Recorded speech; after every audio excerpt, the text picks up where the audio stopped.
Good evening, everyone.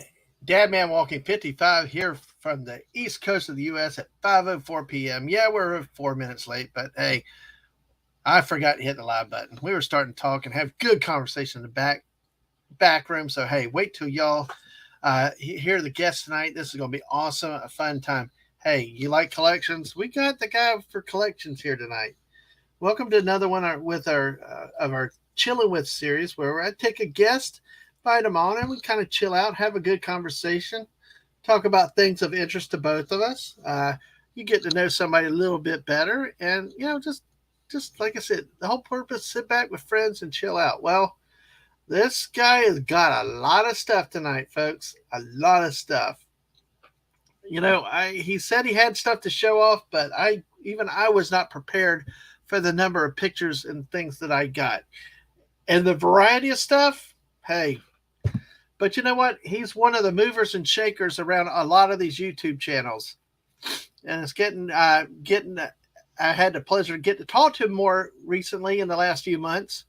To get to know him a little bit better, find out more about him. But yeah, he's always between chats, modding, and communicating, getting people willing deal. I call him one of the back scene power brokers around all the YouTube channels. So he knows any and everybody, and I know you're going to have to know this name if you're in here in the chat. Well, without further ado, let me welcome in the one, the only, the incredible, the great Pat S. Hey, Pat. Hey, buddy. How's it going? Going good tonight. Thank you for coming on to the channel. Glad to do it, dude. As we're talking, I'm actually, because I forgot we got into football so much backstage. Yes, we did. I forgot to tweet us out. So I am corrupt. My goal is to corrupt everybody on YouTube with football. One way or the other. You really like pushing that stuff. It's not even football time yet, dude. Dude, the thing is, if I don't start now, then it's going to be August, and it's going to be like I'm way behind. So, my wife's like, would you prepare the garbage and would you plan stuff around the house ahead of time like this? But, you know how it is. It's different. So, but great to see you tonight, Pat. How are you doing today? I'm doing okay. I would be a little bit better. I have a tooth that's acting up, but I took a mega dose of ibuprofen before I came on to hang out with you. So, oh, well, cool. Well, I figure that'll help a little bit, Well, that will, and the company of the great people we have in the chat here. So, hey, let's go ahead and say hi to everybody then, Pat. Why don't we do that? And we first got the great Mrs. Dadman Walking. Hello.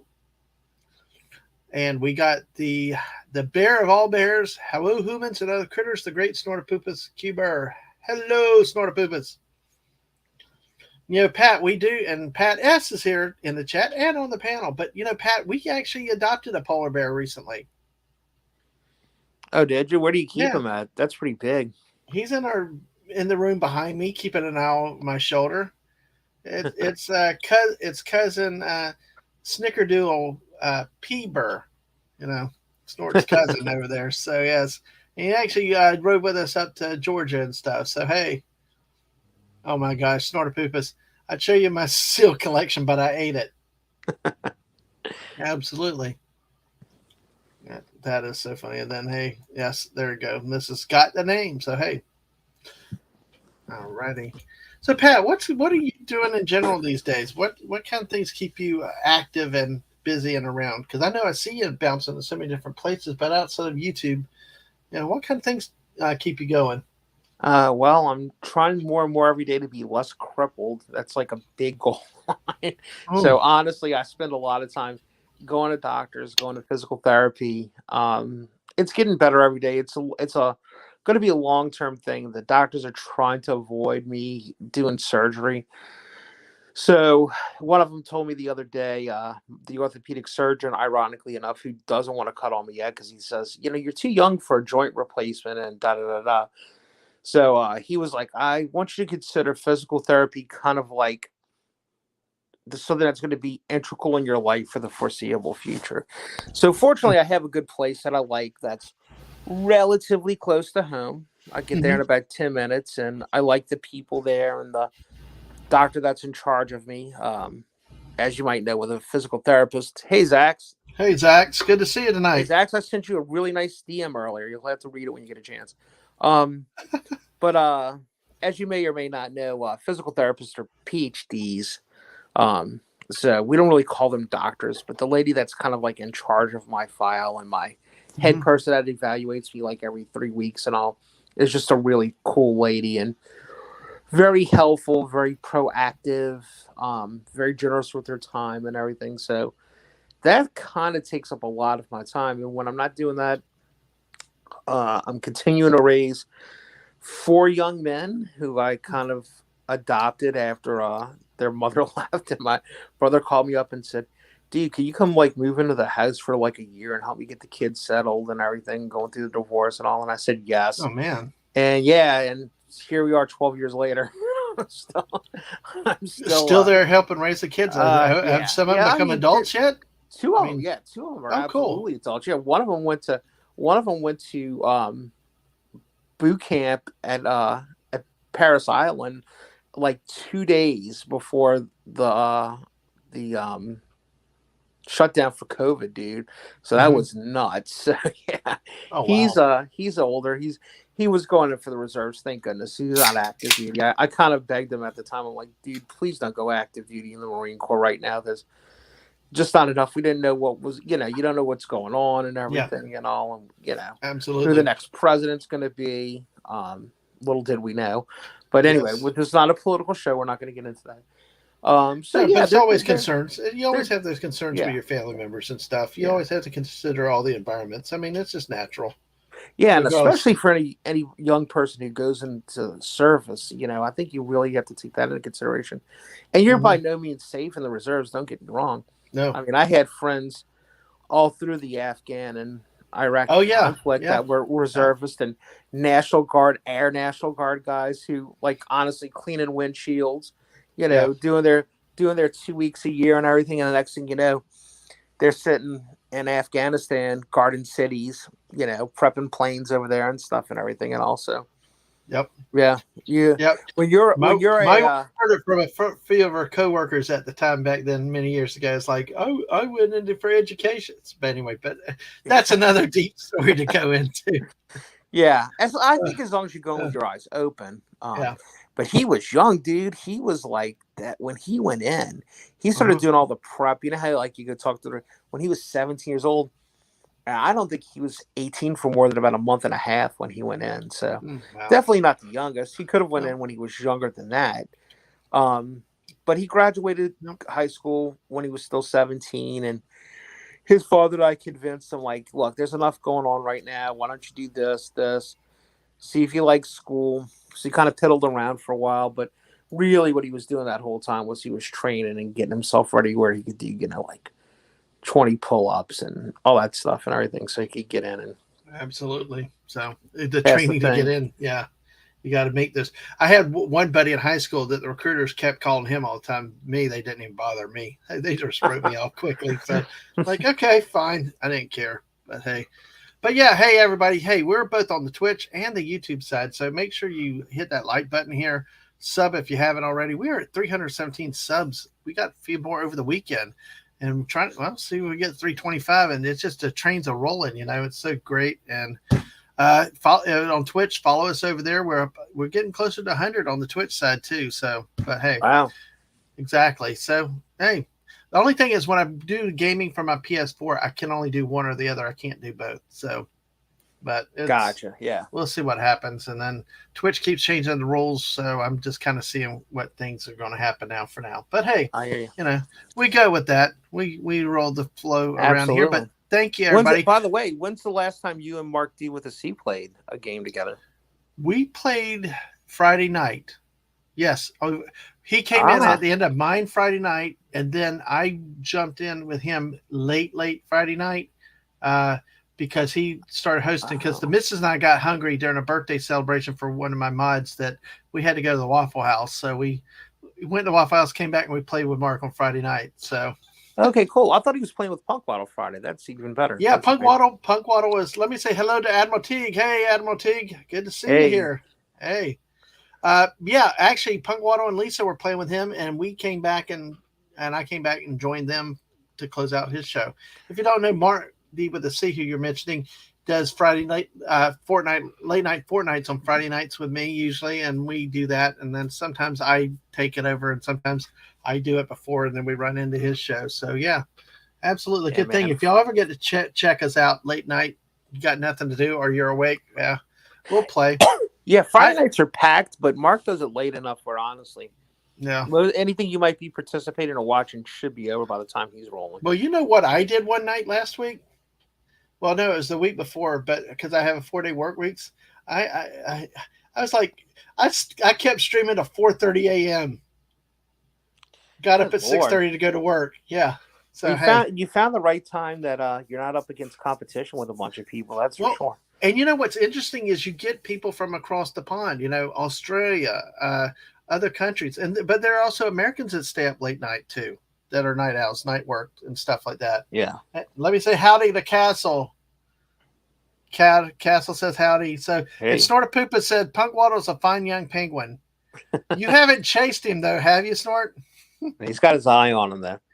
Yeah, I know. So, but hey, well, Pat, we bring you on tonight. We're going to talk some about the collections, and you shared quite a few pictures with me. Let's before we start showing the pictures and getting into it, let's talk a little bit. What what got you into collecting, and what types of things uh, are of interest to you when you want to decide to collect something? Well, it's interesting. When I was a young lad, let's say, I was one of these. You know how you had kids that were like, they were like Star Wars everything. Oh, I got to get Star Wars everything, so they'll buy like, and they had a bunch of Star Wars stuff, but maybe they didn't have anything else but that Star Wars stuff. Or your comic book kids that had a lot of comic books, and then they would buy comic book action figures and stuff like that. I was one of these guys that would jump from thing to thing. Like I would pick out something I liked from one thing, and I Mm-hmm. would buy that, and then, um, I would see something else from a different set or series or something I liked, and I would buy that. And one thing that was kind of cool, my dad, when I was younger, was active duty Marine Corps, and he would be gone for weeks at a time and everything. We pretty much stayed in New Orleans his whole career. I mean, he was in before my mom and he even got married. Um, and very rarely, mom I think moved one time out to California, and then when Vietnam really got rolling, it looked like for sure he was going to go out there, and he was doing heavy duty training. She came back home. Um, so we always had the thing like whenever Dad came in, there was always a boom with money. So we had a thing where anytime we'd go to the store, Dad would kind of spoil me and he would let me buy something. Mom wasn't the same, but she wasn't bad either. Mom had this rule, which I grew up later to appreciate, which was when you went somewhere with her, and let's be honest here, back then it was probably going to either be two places that aren't around anymore, Kmart or Woolworths, right? If you were going to go there, Mm-hmm. K&B, which was a drugstore that we had down here, that was a What big about chain. Montgomery Wards? No, we never had a Okay. Montgomery Ward. Not that I remember. Ah, okay. There might have been some in New Orleans in the 70s and 80s, but I don't remember them. Yeah, so let me Um, say hi to AFK Bard real quick. AFK, hi AFK.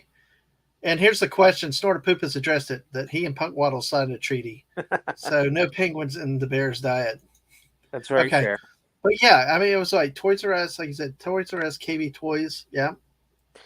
Yeah, well, not KB Toys, KB, K and B Drugstore, KB Drugstore. Okay. which was a chain of drugstores. Uh-huh. And honestly, back then, with the exception of a grocery store that I didn't really have a big interest in going to as a kid, if I was going someplace, I wanted there to be toys or books or something.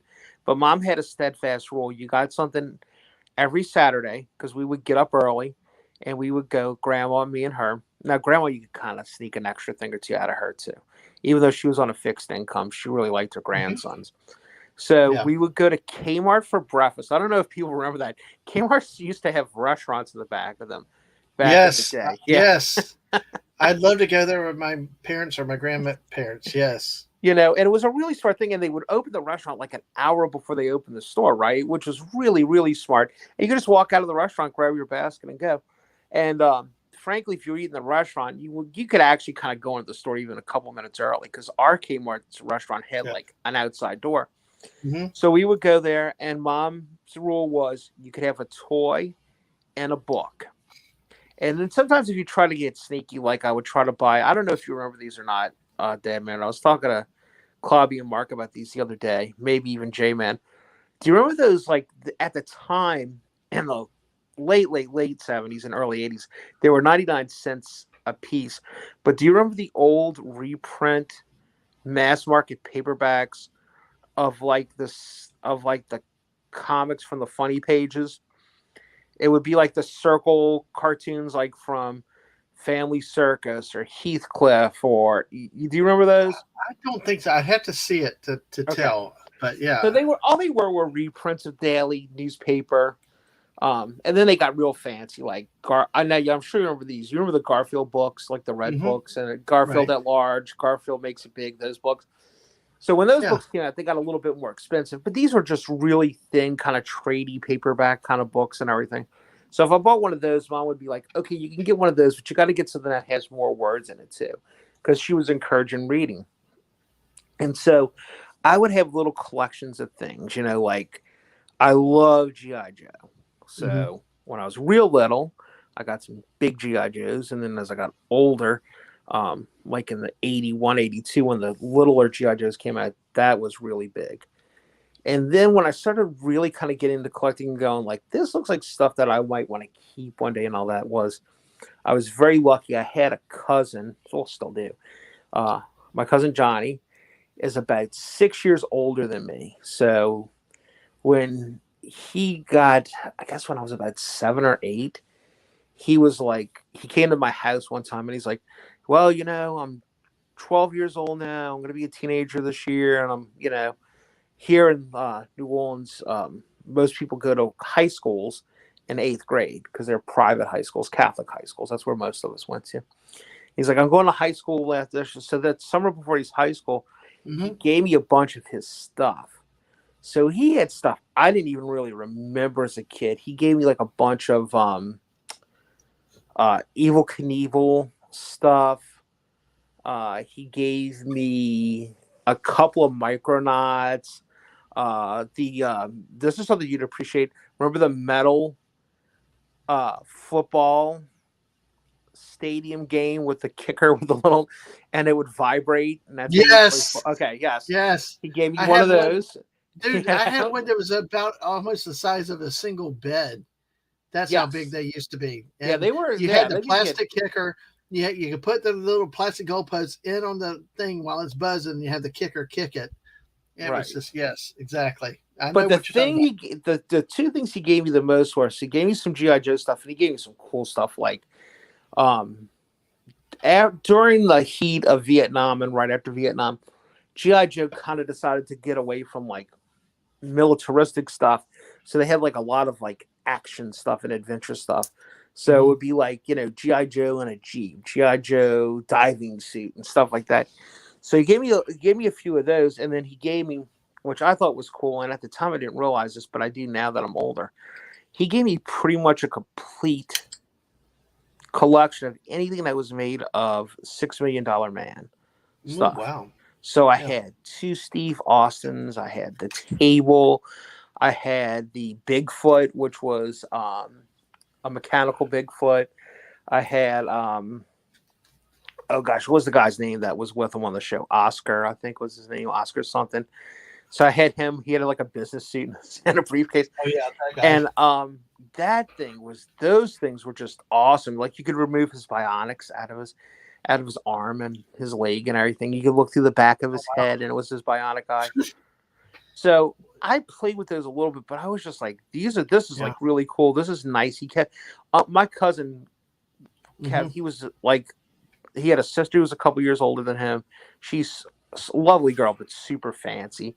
So they never played together. Whereas I was Yeah. rough and tumble, and I had a younger brother and sister, and we always had a cousin living with us. Like, Hmm. it was always like we had that family where we would always take people in. Yeah. Like in high school, my friend's family moved away senior year, so my mom's like, "Why doesn't Jimmy come live with us for the rest of senior year?" And everybody's like, "Okay." We had that kind of house That's at any cool. given Yeah. time. Yeah, my dad's friends from the service.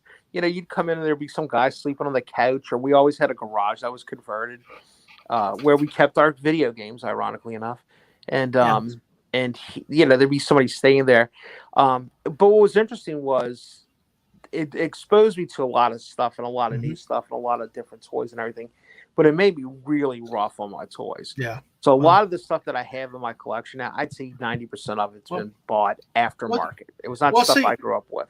but see, that's not bad either, because Right. at least toys are meant to be played with too and stuff like that. And, who would have, we can talk about that as we get into it. Let me go back to a couple things. Let me say first, hail to the Angry Canadian. Good to see Oh, you. hey, Angry Canadian. Long time.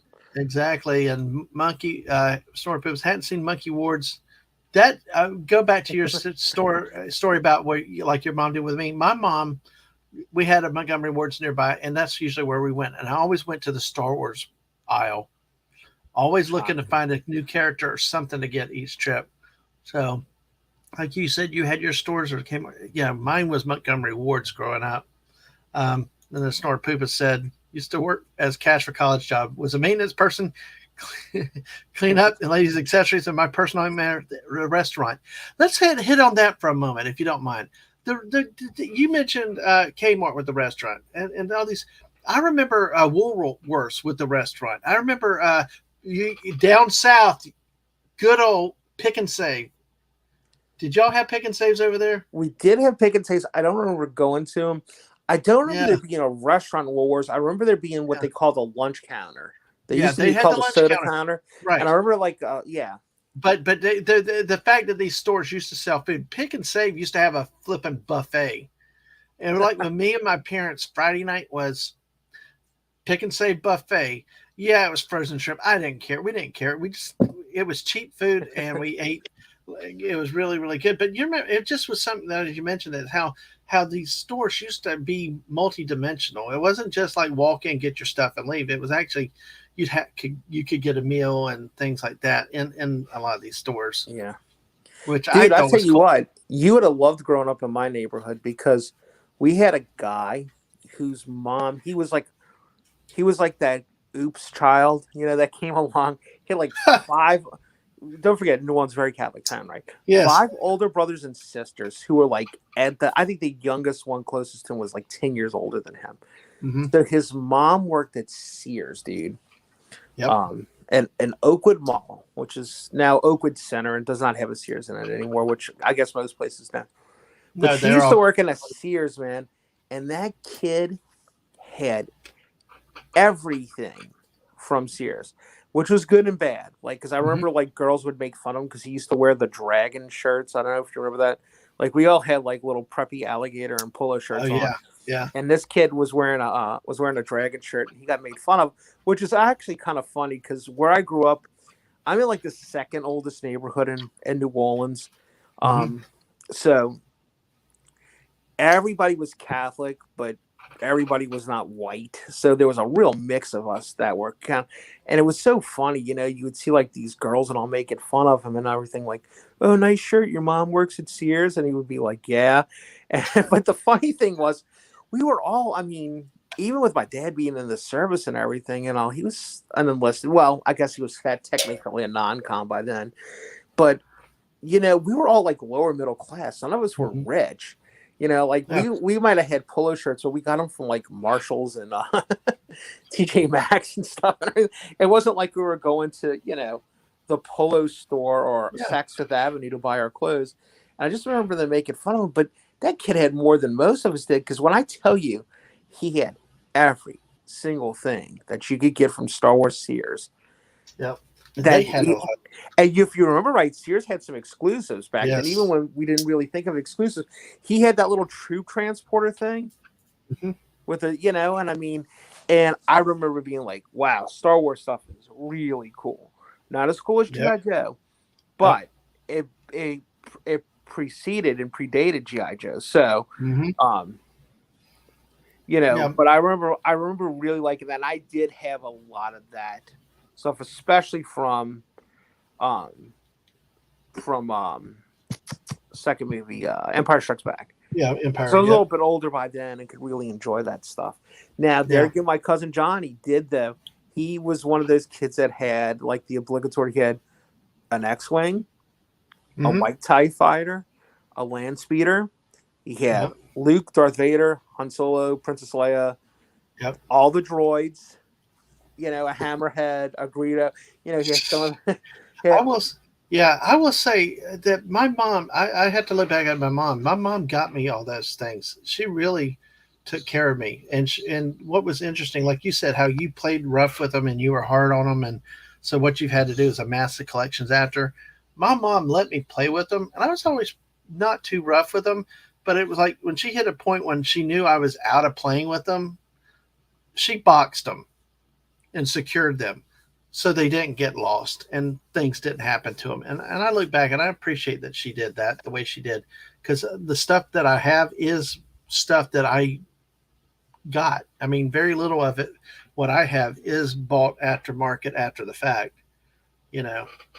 right. No, I hear you, and It's, I it's tell you, just a dude, wonderful thing because I got like the X-Wing fighter, the Millennium. I think I got Mark D with a C jealous one night because I said my mom bought me the Millennium Falcon, and it's like, oh, it's well, like, in my family, we were real big on passing stuff down. Like just like yeah, my cousin gave me that stuff, I in turn would get things to cousins. A kid would have a house fire.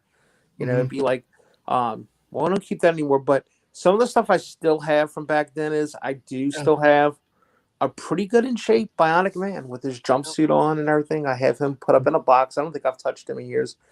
The one thing I never thought I'd ever impress Clobby with something I own, but that ROM, I have an hmm, original ROM with the with the 2 points of articulation because it's like pretty much his hands move, his yeah, arms move back and forth. But I have one of those. There again, yeah, that was inherited. I have some original GI Joe stuff, the 81, 82 ones that came out.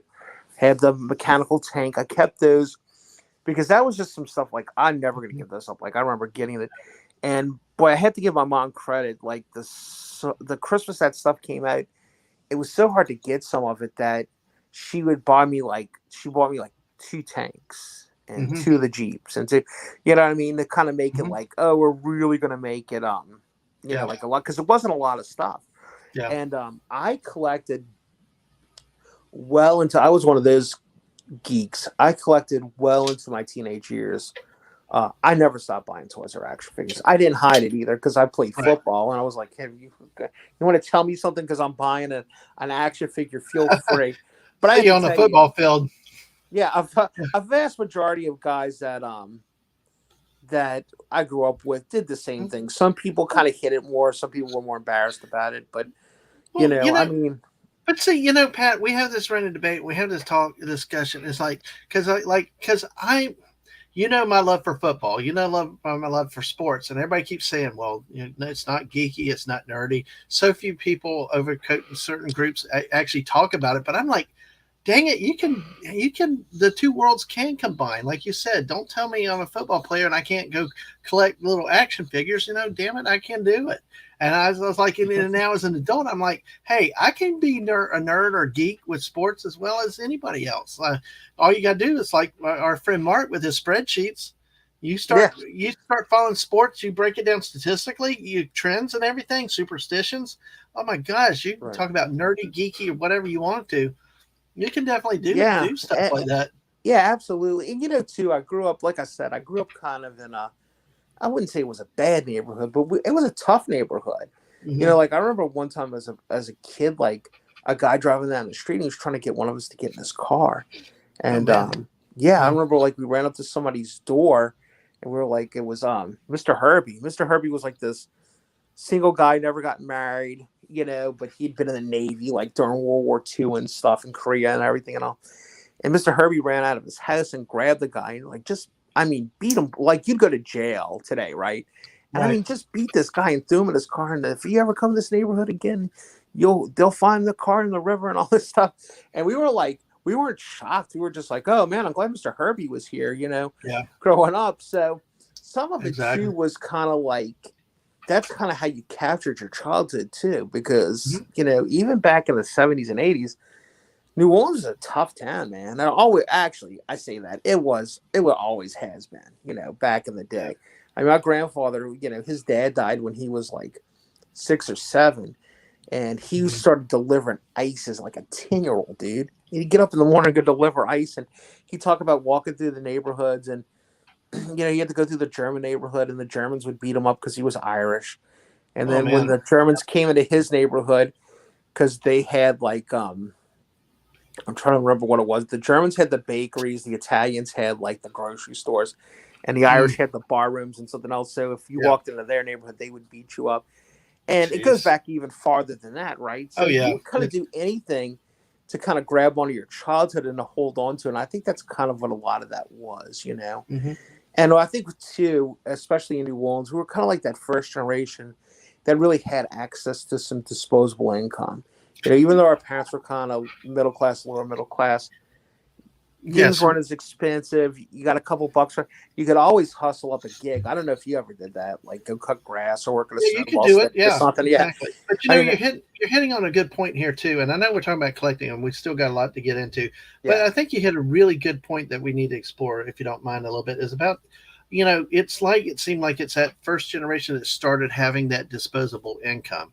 See, when I say I try to watch how I phrase stuff because I don't want it to come off callous to my parents, you know, because it may, if you're not careful, it may sound like you're spoiled or ungrateful. And I never do want to do that because I know my parents. My dad was an independent TV repairman, owned his own place, uh, who told me, don't worry about keeping a family business going. You go to school, get your job, because he saw what was happening with the electronics industry. He didn't want me, he's like, go do your stuff. My mom was a beautician, all that. She's still around these days. And she's the one that bought the stuff as she could and put it away, took care of things. But like you said, it's like, it wasn't extravagant. I mean, by modern standards, they couldn't buy a lot of this stuff nowadays. But what they did do was like that first foray into buying things that were pleasure, that were for collecting. Because my mom actually told, even at the time, I think she was a little ahead of her time, was actually talking about buying some of this, and when she put it away was for the future. For some reason she thought it would increase in value over time, you know. Well, I can tell you this. I think they did know that, and I'll tell you why. My uncle, who I hardly knew, nice enough guy, socially awkward. Nowadays, you'd probably say he was probably on the spectrum, would be my guess. He collected comic books. And my old man knew from his brother, like, he could see, like, his brother Alan had, like, comics from the 30s and 40s, and those were already starting to be worth money in the 70s and early 80s. So my father saw that, and he liked that. My dad, too, always had a side gig going. Mm-hmm. Even when he was full active duty and everything, he would go to HVAC school classes at night, and he became an air conditioning man. And he was one of those guys, like, he was from a rough part of St. Louis, ran away from home when he was 14, went to go live on his uncle's farm in the Missouri Bottoms, worked there till he was 16. Then his uncle was like, "You did a great job. Here's some money. Go out into the world." And he gave my dad like $200, which nowadays would probably be like giving somebody, you know, 4 or 5 grand. Oh wow, And yeah. my dad went and got a job at a steel refinery when he was Mm. 16. He quit school, and then he decided he wanted to join the Marine Corps. And the Marine Corps was like, you got to get a GED first. And so he was like, okay. So he actually, back then, you could enlist and they would make you Yeah. go take these classes and stuff. And, he didn't have anything. As a matter of fact, my father he was truly, he was almost schizophrenic. He had like dual personalities. Like, he loved new technology. Like, he'd be the Mm-hmm. kind of guy that would be like, my mom would be like, "Oh, good, you got a job. How much is it going to pay you?" Well, here's the thing, Joan, my mom's name. It's not going to pay me. What I'm doing is I'm trading this guy for 57 videotapes that he has, VHS tapes. Well, dude, nowadays you'd be like, "Are you insane?" But back then, if you remember right, Mm-hmm. and I'm talking about in that day's prices, not in today's prices, a brand new VHS copy of something like Star Wars, dude, was $60, $70. It was nothing to spend Yeah. a couple $100 on 2 or 3, Yeah. No, it VHS was. cassette. And that my dad did that because a guy had owned a video store, and he closed it to open a candy store. He decided he wanted to sell candy. So that guy was like, "I'm going to redo everything in the store so you can have my dad come in and drop in a new air conditioning, because it's a candy store. You got to keep the Yep. merchandise properly humidified and everything and all." And that's what he did. So my dad would love to collect stuff sometimes, but then again, my dad also had this thing too where it was like, and I think I carried this into adulthood too. I certainly did after Katrina hit New Orleans, which was my dad was really big on. You can't let the things that you own you. You Hmm. can't be beholden to stuff. And my dad was like one of these guys who was like, when I was a single man, I had a rule: don't own more than you could fit in the back of a pickup truck. And that was true. When he met my mom, he had a lot of cash because I think he owned like a bed, a chair.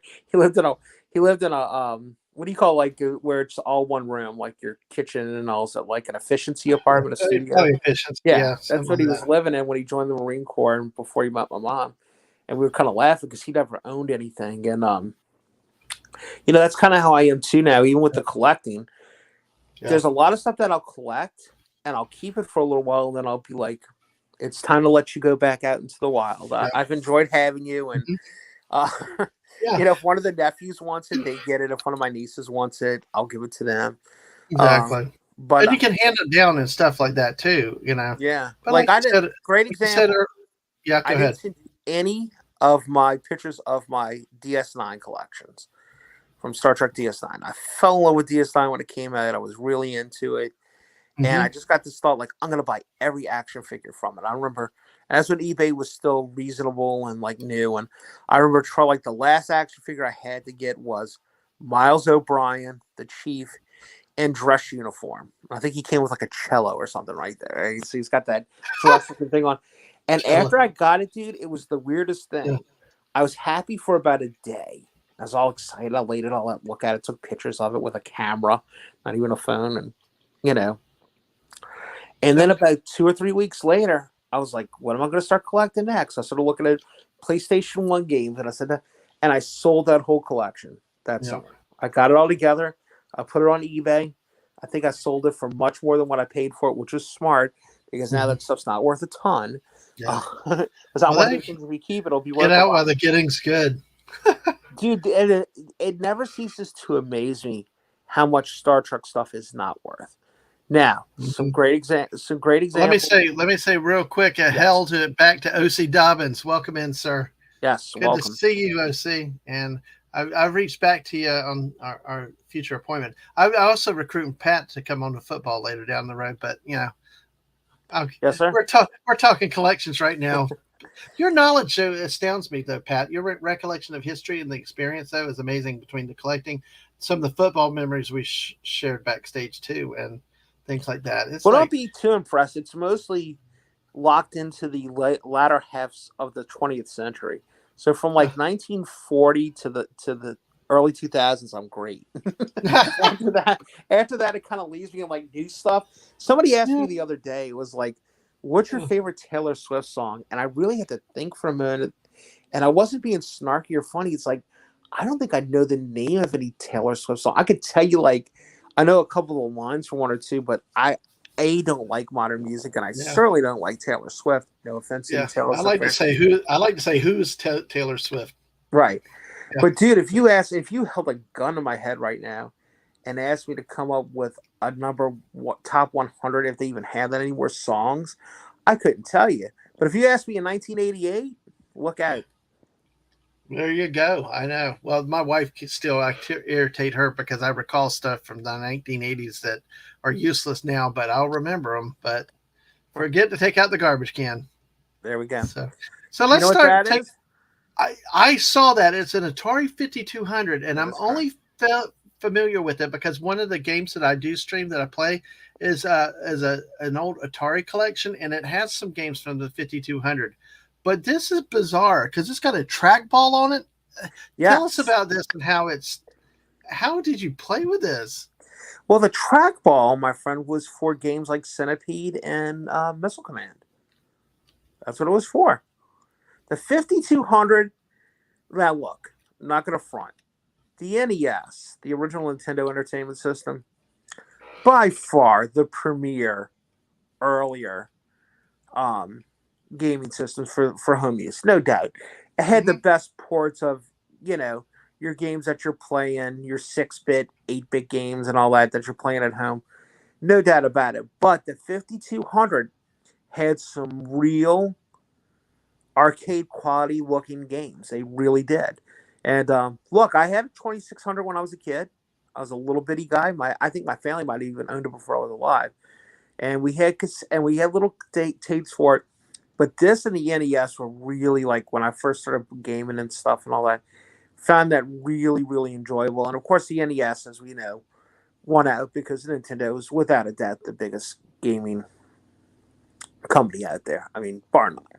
You can't even match it. When you look at the sales of the NES, the SNES, the N64, the GameCube, the Wii U, not quite as much, but certainly like Game Boy Advance, the Color Game Boy, the Switch now, and the games they sold for that, it's astronomical compared to anything else, you know. And they've been Mhm. around the game longer, but yeah, those were fun, man. They would still had joysticks. Joysticks were a little bit longer and different and everything and all that. So what But are the joysticks with that? Do they attach into the sides or? And I see the dials, they look like the old phone yeah, pads. a lot of those came with you. Like there was like a black. Do you remember how like your stereo had like that kind of smoky gray case that covered the record? Like you would open it up, put the record in, and then put the needle on, and then close the case.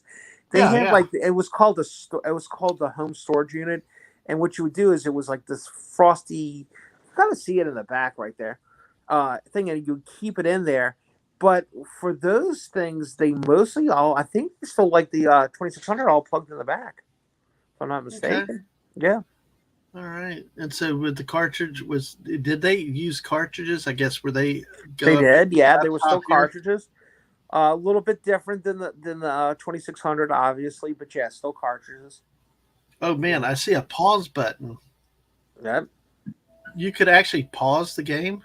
Pause, restart, start. Yeah, there was a real pause there. The little Wow. keypads, you could enter codes. They also had little overlays. Like think of oh, not the Neo Geo. What was it called? The Intellivision. Remember the Intellivision? And the Yes, yes. Intellivision had like the little cards you could put on and do different things. Like we're playing a very early RPG type of game or something like that. Yeah. RPG. I still I give my kids a hard time, but still I hear RPG, I think of rocket propelled grenade. It's just it's what it is. But hey, but I that hear is awesome seeing the 5200 itself. Because like I said, as I saw some of the games that they had in this retro collection I had, but I was not familiar with what the you. Yeah. unit looked like because it looks night and day completely different than the 2600. It's just amazing to Yeah. see it. And to kind of kick this off, let me just preface this with this. My family, myself, and all, our three biggest things that we collect are retro gaming stuff, Hmm. specifically Pac Man. Like, we're big Pac Man people. Oh yes. You saw some of that, and I told you about what I acquired just a couple months ago and everything that my cousin has for us. So retro gaming, Hmm. cartoons, animation sells from the 60s, 70s, and 80s while they were still doing this. I tell you what, if you ever want to have me back on to discuss cells, it would be a great time to get our buddy from Sunday night, Maddie's daddy, Steve Mitchell on. I would love to show Steve myself and him, give us some backstories and tell us up for Yeah, you're kind of breaking up a little bit there, Pat. what do you how do I Hello? You still there, Pat? can you hear me at all? You're coming in and out pretty badly right this Yeah, second. really bad range. It's gonna drop. I'm gonna come back in on my Okay. All right. laptop. I'll cover it for a minute. Yeah, Yeah. go ahead. Go ahead. I'll cover it for a minute. Yeah, we're with Pat S today. He's going to go out and come back in, try to reestablish the connection. But hey, thank you. We got 7 people here watching. Make sure on the Twitch side you followed us if you haven't already. Like and subscribe here on the YouTube side. Friday night, we got coming up a 24-hour stream of just Fortnite, starting probably, we think, Friday at 3 p.m., going for 24 hours of nothing but Fortnite to celebrate hitting 300 subs. We're at 317. So, hey, let's keep going, keep the rock and roll going. And hey, we'll play it on an anniversary stream next month. August 19th will be the 1 year mark. So, yeah, Robo Pat, roboting, yes. And sort of Poopus loves the RPGs, the role playing games, the games and the weapons. So yes, I still took forever to figure My kids look at me strange because they're tired of that old dad joke. Role play. It's rocket propelled grenades, and I'm like, stop it. You've said that 4,000 times, Dad. But it's really really cool to see, and love that you guys love that you're role playing games. We've actually bumped into a few places last year when we moved our oldest up to Georgia. Was we found a place next to a restaurant that actually had um, players. Not only had the D&D and all the other type of board games and stuff, they actually had uh, like groups of people playing games at the tables at night. They had an Italian restaurant next door, so they ended up having getting a pizza or two sent over, and you know, and then playing your games. What Nothing like that. That has got to be a lot of fun to do it. Kind of like what we did. A friend of mine and I used to play Axis and Allies. Some of y'all may have seen some of my streams with Axis and Allies. I did a show and tell of it with the board games, and I've also did uh, a couple live games playing off of Steam with Ramblin' Canuck, and it's a really really cool game. Uh, Definitely a thing of a lot of friendships have been threatened with those type of games too at times, especially when the dice decide they don't want to go your way. So, Nora Poopas is playing Call of Cthulhu with the Bear Nerds this afternoon. All right. I think I've seen you tweet about that a few times, that Call of Cthulhu. I'm kind of surprised. You got Cthulhu and not bears involved, but hey, I'm sure it's fun. Sounds like you have a blast, I guess, out there in that rubber human suit. So, but thank you, everybody that's being here. And, if you have any collections, if you have memories from like the Atari games or anything else, feel free to share it with us. Throw it in the chat. If you have any things that you collected, uh, we'd love to hear about that. Maybe we will talk about that a little bit. So, but yes, the 5200 is really an interesting system now to actually see it. I'm really dying to know about these number pads. The 5200 has had several games on the Atari collection that I've streamed with before. So, and Pat's back. Hey, Pat. Hello, Pat. I hear a little something. Okay, say something. All right, Can something. you hear me? Yes, I can hear you. We can hear you nice and cool. Well, I was gonna say let's not play now, dude. I just told you I had a thunderstorm going on here, so I don't know what's happening with this. So yeah, It's all good. I have two units up ready to go, so that comes up again. So all right, where All were we? right. Go ahead, continue. Yeah, the 5200, and you were just talking about it. See, the dial pads. That was one thing that got my attention. The dial pads. What did you do with those? Not the dial, the I keypads don't here. really remember using them too much, to be honest with you. Oh wow. Yeah, the Okay. keypad. Yeah, like Yeah. I said, if for some of the games and some of the strategy games, you would actually have the little overlays for them. It's awesome. I'm glad to see this. I never had seen a 5200, so personally, I'm glad to see this because of like I said, with the retro games I'm doing. So, all right, we'll move on from here. Yeah. I own a 2600, but that's probably the oldest machine that we still play that I own. Can you still play on the 2600? Yes, but I'll be honest with you, I don't usually because we bought a couple of those old flashback ones Mm-hmm. and they fit on newer TVs and I just love the fact that they like I'm not a big fan of the like retrofit kind of flashback things, but I love the old Atari ones because they look good now on an ETV where the older ones don't, right? You're trying to put it on a modern TV and Right. it just doesn't look as good. So they kind of kind of retrofitted and make it look better. So yeah, so the boys have all beat Pitfall at this point, and some of the flashback twos have Pitfall 1 and 2 on it, bowling. It's amazing how even this next generation or two still loves those games. They really hold your interest. It's kind of I think kind of sometimes fascinating. simplicity is better. I think I think sometimes they get too busy and too much stimulation. I know even things like Fortnite, they keep improving Hey, it. dude, It's yeah, yeah, if you ever want to prove that point, all you have to do is bring a youth group uh-huh, to a Cracker Barrel and watch them play those stupid golf tee games for sometimes hours on end. I've yep, seen kids buy them because they want to play them on the bus and stuff. When yeah. the times we've brought groups down to Orlando to Universal and stuff. By the way, Dad, man, no offense to you, but my Yep. friend's youth group, who I used to work with for years and years, has Mhm.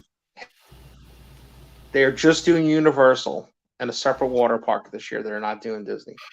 Too expensive, dude. Too expensive. They price themselves out. It's a Well, rich group of kids too, man. This is a wealthy you know, part of the city that they're coming from. Pat, no offense taken. It depends on where you go and stuff. We really Right. haven't personally gone to Disney in a couple of years, and when we've gone back down there, it's been to Universal. It's been more flexible for paying for the passes that I keep, even if we don't go very often, and just newer things and different experiences. So, but And dude, when that Nintendo World opens up, look out. that's It's gonna everybody's really excited. pack them Both out. of my kids are adults, and they're excited Yeah. for that one. They're ready, and that's a that's I was gonna something neat say, too. dude, all the boys here are. Yeah, Yeah, I know. It's what it is. So you have to go. You have to absolutely. go focus. Well, So I you know did. what those are, right? Yes, and I will tell you what I found very interesting is because there's two. These are I might trivialize if I call it art or pictures, but are those like scene frames, scenes, specific scenes, artwork?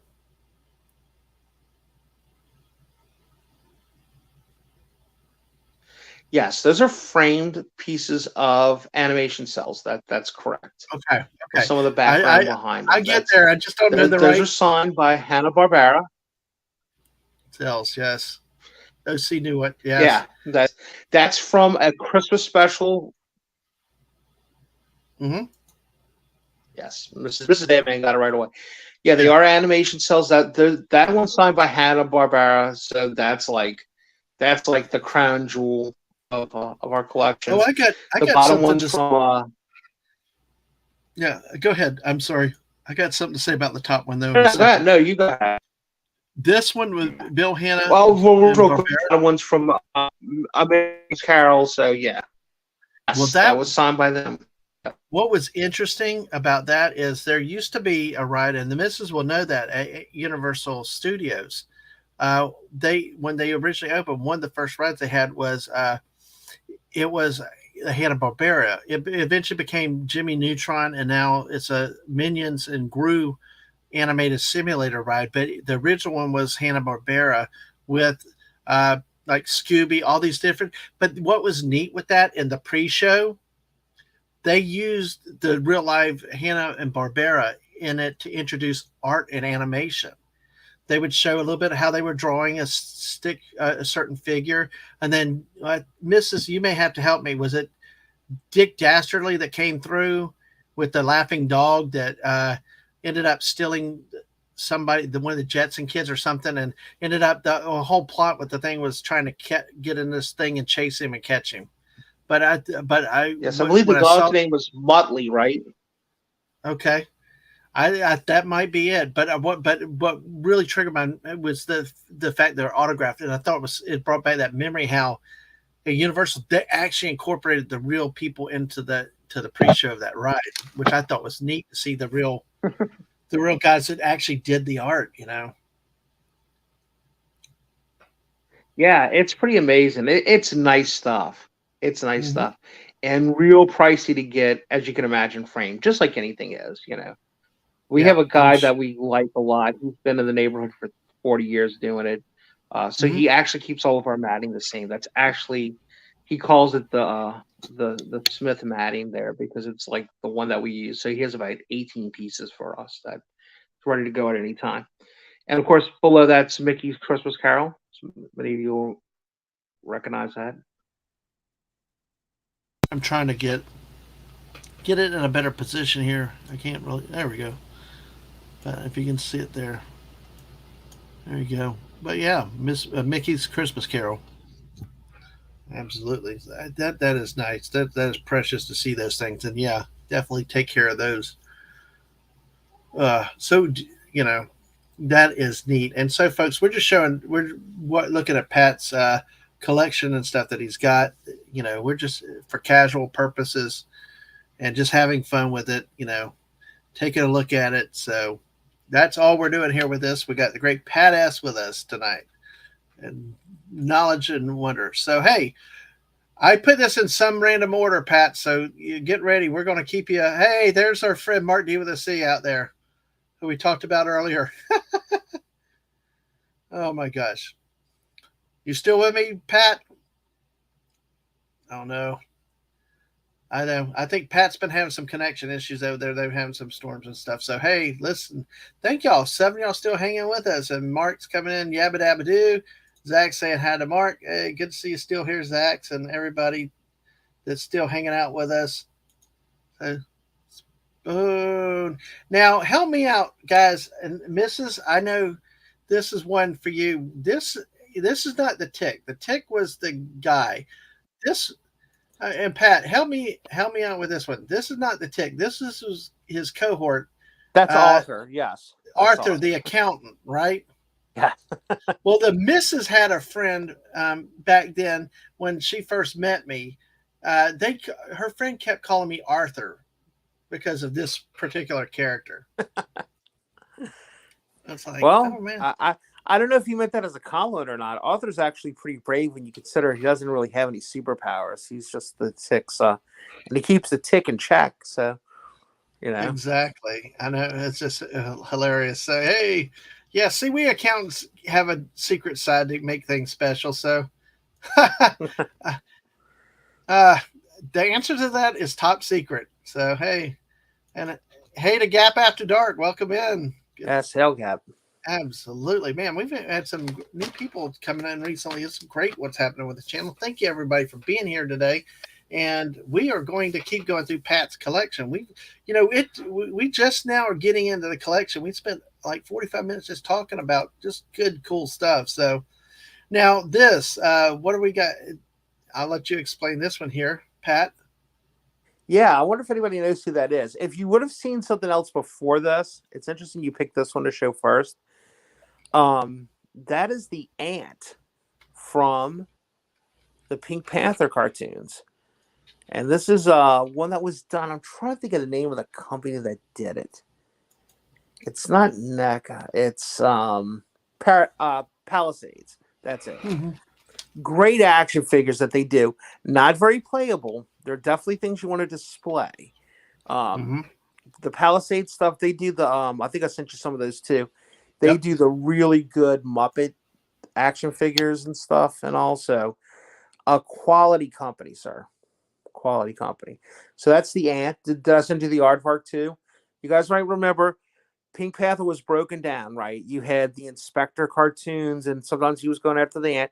The ant and the aardvark. There's the aardvark from they had their own little short, and of course Pink Panther had his many adventures that he did. Yep, And would absolutely. sometimes interact. So And hi, those are Stunning. Good to see you out there today. So, those are pretty good. I'm still missing one of those though, dude. Did I send you the Pink Panther? oh yeah, you I did. have the one that's a little bit harder to find. I have Hey, the variant where he's wearing the tuxedo, but I don't have the regular Pink Panther just in his pink skin. I don't well, have him. But we'll I have see the what Inspector. exactly. Oh, perfect timing right there. There we That's go. the next one I had queued up. So I love that Pink Panther cartoon. That was such a great cartoon show. You had And do them. you You had and do you the. remember who did the voice of the Pink Panther? That's a No, I gag, don't. dude. That's No, I that. don't. Well, the Pink Oh, Panther was a pantomime, sir. He did. oh yeah. He never talked. I know. He I'm did sitting there talk. thinking like he never talked. Yeah. Well, you never know though. You never know because the other day there was a show that I just watched, and I don't remember what it was, but they ended up calling it that somebody actually invented a language behind it, and all it was really was sound effects. Oh, Killer Yeah. Clowns from Outer Space, folks! Listen, go back and watch my show with with the great Hungry Boy from the other night with Killer Clowns from Outer Space. God, that was a riot of a stream we did. But yeah, they had a credit in there for somebody that did the language, the clown language, and it's like they really didn't talk, but they kind of gurgled something, but they got a full credit of some diction or language. So, but that's kind of what I was like trying to think. Like, was there some the Pink Panther said Yeah. sometimes? So yeah, you had me. Good ones, Pat. Well, that's why we love you having you around, Pat. You always keep everybody on your toes. You had to think of it though, didn't you? Like for a second, you were like, I "Did it?" did. I had to think It's like, about it. Here's the Pink Panther and the pink tux. yes, Here with you the go. safari hat with the silver lame accent. Yes, have no idea what Absolutely. episode that's from. Looks good though. You know. Absolutely. So we got that. Now we got a whole bunch of. There's the tick with Arthur, Yeah, and then now a lot of these to the right. I do not know who these are. If you would like to explain those for people. I would not. I don't Oh, you actually remember a don't? lot of them. I remember, No. yeah, American Made, Okay. uh, was Sea You just Urchin. I'm collect. trying to think of, What about but this one guy? I just no, Is I that a love that. chair? I love the cartoon. I love the cartoon. It's been years since I've seen it, but you have to remember there Yeah. was not a lot of tick stuff at one time. These No. are. It's hard to tell. These are little PVC characters. They're about. I wonder if Mark's still in chat. He might even own some of these still too. They're about an inch and a half, 2 inches tall. Mhm. Some of them, but I'm trying not to figure everyone. out this one guy, Pat. This one guy that almost looks like Goofy, but it looks like is that a chair for a head? Yeah, he is Oh, a jeez. chair for a head. He's like the guy in the back's a wingnut, Oh, a yes. bullet, a sea urchin, Bullet. American made, a sunflower. Yep. And then, They're just uh, really cool, and I had the complete collection of them, so it's kind of like that's really neat. oh, that is cool. That is really neat. So, folks, make sure y'all hit that like button, sub if you haven't here on the channel. We got 10 of y'all watching with us on YouTube and Twitch. So follow us over there too. So, and Mark saying he has a few of those need to complete his collection. So, oh, you might have a buyer, Pat. Well, no, sorry, I got to be careful how we say things like that these days. I don't Oh know, dude. gosh, but You joke. I've mentioned this to Pops and Brandon uh-huh. before. Uh, I don't know how you would do it. We would definitely have to get Mark involved in this too. There's no doubt Yeah, about it. I don't know how we would do it, but I'd love to have like a YouTube or a Twitch or a Rumble swap meet of some sort, of a video swap meet. I think that would be a really cool thing to reach across and like, hey, I have this, but I don't really have to have it anymore. I have two of them, and mm-hmm. where I might have two authors. Mark might need an author, so how can we swap those out like a good old fashioned swap meet? Did you ever do those in Florida? They're No, kind of like garage sales. Sometimes you swap stuff out. Sometimes you pay people for stuff. Sometimes you swap something and give them some money. It yeah, just depends. But but I that's can tell neat. you this. I like to. People have asked you this before. How do I find this stuff? Mm-hmm. A real quick thing I can tell you is this. I try to stay away from eBay because it's not as enjoyable to me as finding stuff out in the wild. I really love finding stuff at garage sales, Craigslist. My real secret is, I'm going to share it with you guys here first. I don't think I've said this anywhere else before. Okay, the breaking exclusive right It here used from to be Pat called S. Let Go. It's called Offer Up right now. Mm-hmm. Okay. That is a good place to find stuff that people. It's not as competitive as Marketplace. Facebook Marketplace is fine. Yep. Facebook Marketplace is good because you can find a lot of local stuff. It's Yep. definitely your biggest source for local stuff. But dealing with Mm-hmm. eBay, man, I don't find eBay enjoyable. eBay Skywalker glass, and I wasn't mad at him because I was like, dude, this wasn't like Right. it wasn't like I was 4 years old and I went to, you know, Burger King and got this, and I've been toting it around for the last 40 years. I mean, it's not the end of the world. But it was kind of like, okay, if I want to get that one specific glass, Yep. I'm probably going to have to go Yep. to eBay and buy it. And I did and replaced it, and it's like, So eBay has its place. Don't get me wrong, but it's much more fun to find. You'll be talking to somebody. You'll be like I just saw. Do you remember Dino Riders? Probably a little after your time. You probably would No, have I been don't going through your remember. I teens don't remember by them. the time Dino Riders came Well, out. good night. Good night to Sort of Poopas. So But good night, Dino Sort of Riders, Poopas. oh yeah, good night, old bear. Take care of yourself. And yeah, I have not watched it, Mark. So Mark, I stun Mark with everything inconceivable these days. It is kind of interesting you missed that, dude. That was pretty hot at the time. I was more into sports at that age, I because understand. and it was kind of where the thing was at the time was I really into the understand. sports and stuff like that. But you know what the missus does is not like you just said, just garage sales, but thrift stores like the Goodwills and stuff like that. Yep, it's a good Or place to places, find it. yeah, Find like physical like-minded media. people. Well, like physical media, she's working on a collection of like at least 3,000 DVDs right now, and she's organizing all that stuff. But she spent a ton of time not only at Goodwills but through other discount stores, secondhand stores, and buying up as much media as she can cheaply. So, Does she and ever go on Craigslist? hell to you, Phantom Outsider. Good to see you. Yes, Mr. Phantom Outsider. How's Not that? really, not really. She's dedicated to going to the cheaper places. Either like the Goodwills, you either run 5 for $3 or a season for $3. You know that she's. No, Oh so wait, she's. hold on, my friend. I'm gonna have to disagree with you on this, Huh? sir. What's that? Buying physical media on Craigslist might be the way to go. Okay. I have never paid more than about 60 cents for a DVD on there, Well, I will let but her you know buy about them that in in case lots. you're. Yeah, What you have to and do is that's you what gotta we find do. somebody that's selling their That collection. yeah, and that's what we do. Is She what could we do a even lot of put a times. Is yes, you could even put a wanted post up for free. oh, Say, hey, I that's want to buy interesting. your old collection. Yeah, Well, that will be interesting. So and that's the I don't problem. know. You know, I don't you know. can look on there 20 days in a row and not find anything you want. Yeah. Okay, so this is the road Galactus, right?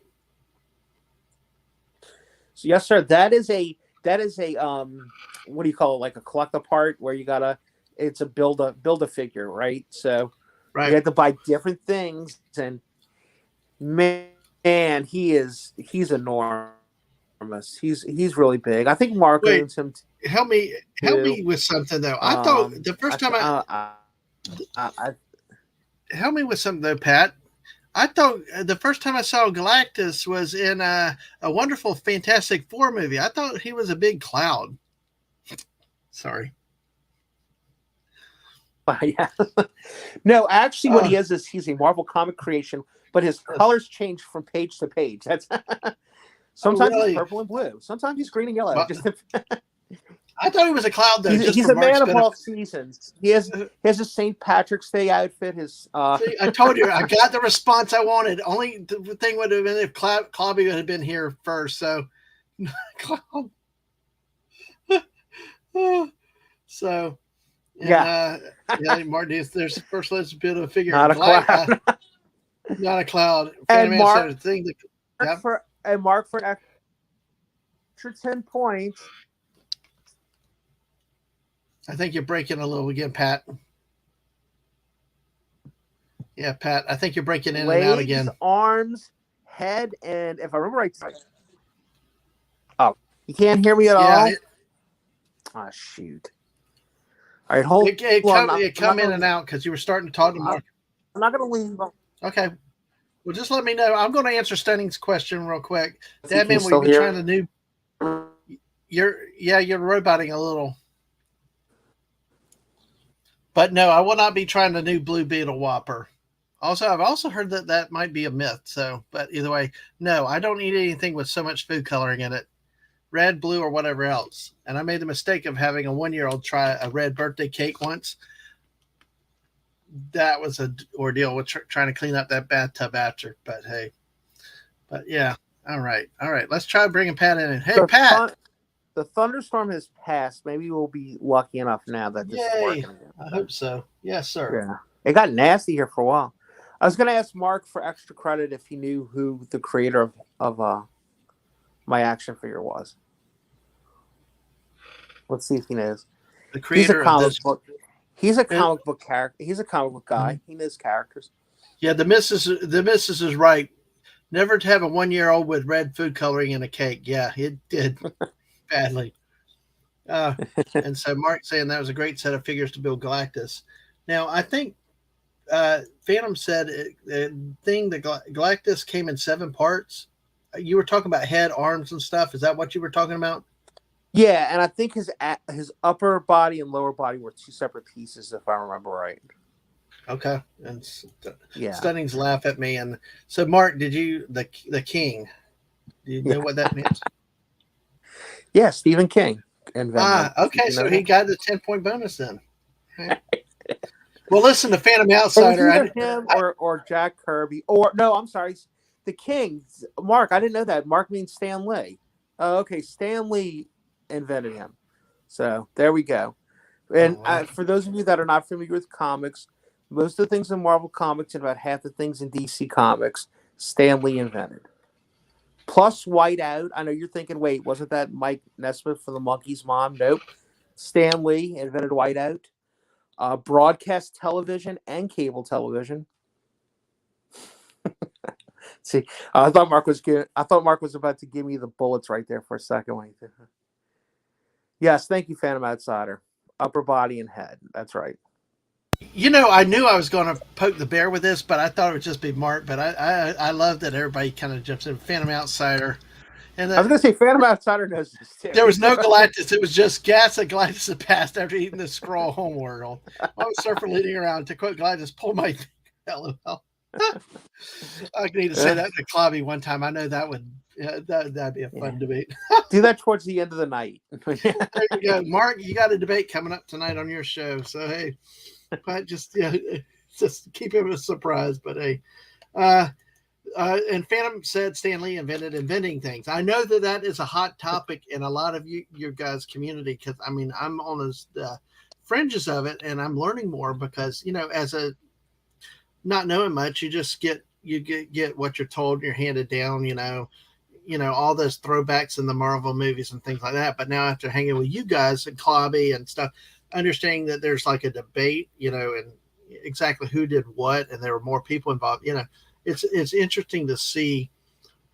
It's interesting to see, but I don't know enough to comment on things like that. But you guys that know a lot more, I learn a lot. So, I like so that. you go. All right. So, So, Mark, my last question to Mark is if Stan Lee invented Galactus and Galactus invented Silver Surfer, therefore Stan Lee invented the Silver Surfer too. So no, we're gonna stop. We're gonna stop because honestly, we could joke with Mark. We could even joke a little bit with Phantom Outsider. But honest to God, if like D Bud Martin or Clobby or one of those guys find out, we might be in a lot of trouble. I don't want to take on Hungry Boy. oh yeah, if Hungry Boy was around tonight too, so I'm Yeah. gonna have By the to. way, dude, if you Mhm. consider yourself lower level comic book guy, I'm kind of like medium level. These Okay, cats are like high level, right? Yeah, dude, I got to be real I know careful. they're all high level.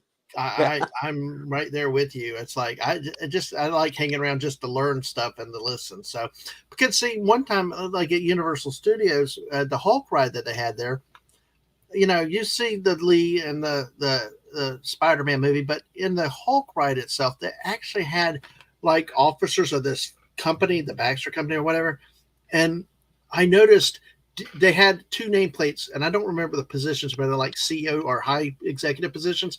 One was Ditko, and one was Jay Kirby. There you go. And Well, that's cool.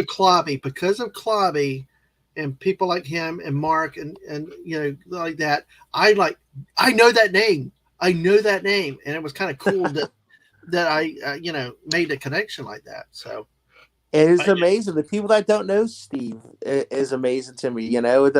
The people that don't know Jack Kirby blows my mind. Now, do you know who these guys are? um I think I've seen them somewhere but I don't remember offhand what their names are. So what help That us? is Ukla the Muck, and that's Ariel the Sorcerer, and they were the sidekicks of Thundar the Barbarian. Okay, all right. Now did Not a he? lot of not a lot of stuff out there for Thundar, dude. Those action figures you're looking at now Uh-huh. probably would run you about $100 a piece. I saw Thundar go the other day for about $145 in the package. Mm. Now, do those are detachable hands? I get. Yeah, Are he they has going to work? different hands because he can't. He comes with a bow and arrow. So like, there's one set that's like fist for fighting because Ukla was definitely a melee guy, and Hmm. Mark keeps referring to King. Is Mark talking about Kirby, or when he says King? if he's referring to Thunder the Barbarian, I did not know anybody from the comic book industry was involved with Yeah, Thunder the Barbarian. I thought that yeah. was a Hanna Barbera thing, dude. Unless it was So the Galactus on the one before, but Mark, who yeah, are if you Mark could referring to as the clarify King? that, Because I'm because now it's interesting though. Somebody did say that Thundar was a ripoff from from a pulp figure from the yes, Jack 40s. Kirby, Jack Kirby. So Yes. Mark, Jack Kirby had something to do with Thundar. I didn't know that. Maybe we're a little bit ahead of the chat. Is what it is. So I don't think he means right when he's saying Kirby. He means King Kirby. I get that, but Hmm. you're Mark. You're not saying he's involved with Thundar. Oh, No. you know what it is, Dad man. I just figured out when I was joking about Silver Surfer. That must have Oh, been what he was referring. Remember, because okay. I said if he Yes. invented Silver Surfer, does that mean that? Yeah. And of course, Phantom the joke Outsider. is, Yeah. yeah, the joke is that Stanley invented everything, right? Yeah. How he explained, hey, Jack Kirby created Galactus and Silver Surfer. He said, so Jack comes in with the drawings, and I go, okay, what's that? Galactus and each planet. So, yeah, there you go. Ah, so, okay, and who's the little guy? And Jack said that's Galactus Herald because Galactus is too important to go traveling looking. Since a K, so he's a Silver Surfer based on Jack's drawing. So, all right, amen. Well, hey, we turned into heavy duty comics talk now by my channel standards. That's true. Oh, like, holy And now, cow! Dad, man, you got Yeah, your nerd bona fides. If anybody ever comes at you, just go, "Hey, man, I know hey, who the Herald of Galactus is, my friend. It's exactly. the I Silver know. Surfer." Thanks to you guys, I know who Kirby and all these guys are. And hey, let me talk to you a little bit about football. I Oh, think here's a little bit of my bona fides. I think Archangel was one of his heralds too at one point too, mm, but I'm not positive about that. I'll leave that to the people like Phantom Outsider and Mark D with the right. C to correct me if Mark, I'm wrong. yeah, But Mark said the comic book writer artist Jack Kirby worked on the production design for the show. The characters were designed by fellow comic book writer Alex Toth. And then that Toth, however, was unavailable to continue working on the show, so most of the wizards and other villains and secondary characters that appear on the show were designed by Kirby. So they are talking about, you are talking about Thunder the Barbarian, then, right, wow, Mark? that is good to know. And you know what? That says a lot about why I must love Let me that move it. show because I was also a big Yeah. fan of Herbie growing up. My favorite Fantastic Four character as a child because I didn't Hmm. know any better. Um, but Devin, if you've never seen Yes. this He said, cartoon, Mark said yes. Mark said yes. Thunder the Barbarian. okay, Wow. We learned something if tonight. you've never seen this cartoon, dude, you Hmm. need to watch it. I've heard of It's it. I've heard of it. it obviously was a play on the Conan thing at the time that was very popular. But you also had this dystopic future stuff going on too. There again, if you want to get back to Kirby a little bit, Commandy. Hmm. Here's this like last human boy running around. And it's got ape people and monkey people and shark people and everything else and all that. But of course, too, the Mad Max stuff that you had going on at the time and everything. But Planet of the Apes, Yeah. definitely right, set in a futuristic Earth, and Yeah. that's kind of what this was too. This was after civilization has fallen, magic replaces science. And yeah, it's a great cartoon. Very short. It's only about 60 episodes, I think. Like maybe had two seasons or one big season that they showed over 2 years or something like that. You can find it. It's pretty easy to find. Really interesting stuff. Good work for an 80s Hmm. cartoon. Well, that's interesting. I think we both learned something thanks to the great people in the chat Yeah. here with Yeah. this. Thank you, So, Mark. I did not know that. and Phantom Outsider and everybody here with that. So, yes. All right. Yep. Thunder. I'd say, and Phantom Double Donut is what you said. Thunder Barbarian features destroyed future Earth and billboard for the soon to be released Revenge of the Oh, wow. That's interesting. that That doesn't make any is, sense. Jedi I know. doesn't seek revenge, but Uh, okay. well, take it. Well, it gives a good segue into Star Wars. How about that? That's an excellent segue into Star Wars. Now, Exactly. I think some people, I don't know if the people here at your show, but I think people have heard this story before. This was like the find of the century, dude. This was like really the only thing even close to this was I found a guy one time on Craigslist that was selling. Do you remember pocket cars? We talked about World Wars and Montgomery Hmm. Ward. Right. Pocket cars were like the European kind of variant, other than Matchbox, because obviously Matchbox was that's from England and all that. But he was selling 78 carded pocket cars for $50. And I called him up and I'm like, sir, are you selling these for $50 a piece? And he's like, no, I'm selling for $50. I said, well, look, I'm gonna come buy them from you today, but these are worth a lot more than $50. Can you let me give you $100 for it? And he said, no, I'm selling them for $50. So his wife Okay. was there, and my brother went and snuck her another $50. And he paid the man, and that was a great buy. Yeah. This was just Even at the dumb 100. luck. This was the boys, who are fine young men. Everybody's heard me talk about my nephews, sort of like my sons. Went down to help an elderly neighbor clean out her garage, and her husband was there, and they have a weird relationship. Like he lives someplace else, but they get together and do Christmas and stuff. And when he got sick, she started taking care of him again and stuff and all that. So they gave him a box of figures because they know that the youngest one, especially, is really into action figures. Me and him are the action figures guys. And I'm digging through and I was like, these are cool. This is a nice action. And I get to the bottom, dude, and wrapped in a cloth and tied up is about 17 late 70s, 80s from Return of the Jedi action figures. And there was not one, but two Boba Fett's in there. Wow. Yeah. Especially there was. And those are Yeah. 79 Boba Fett's, my friend, with the stamp. And I couldn't believe it. I was like, Hmm. this just doesn't happen. Who finds two Boba Fett's?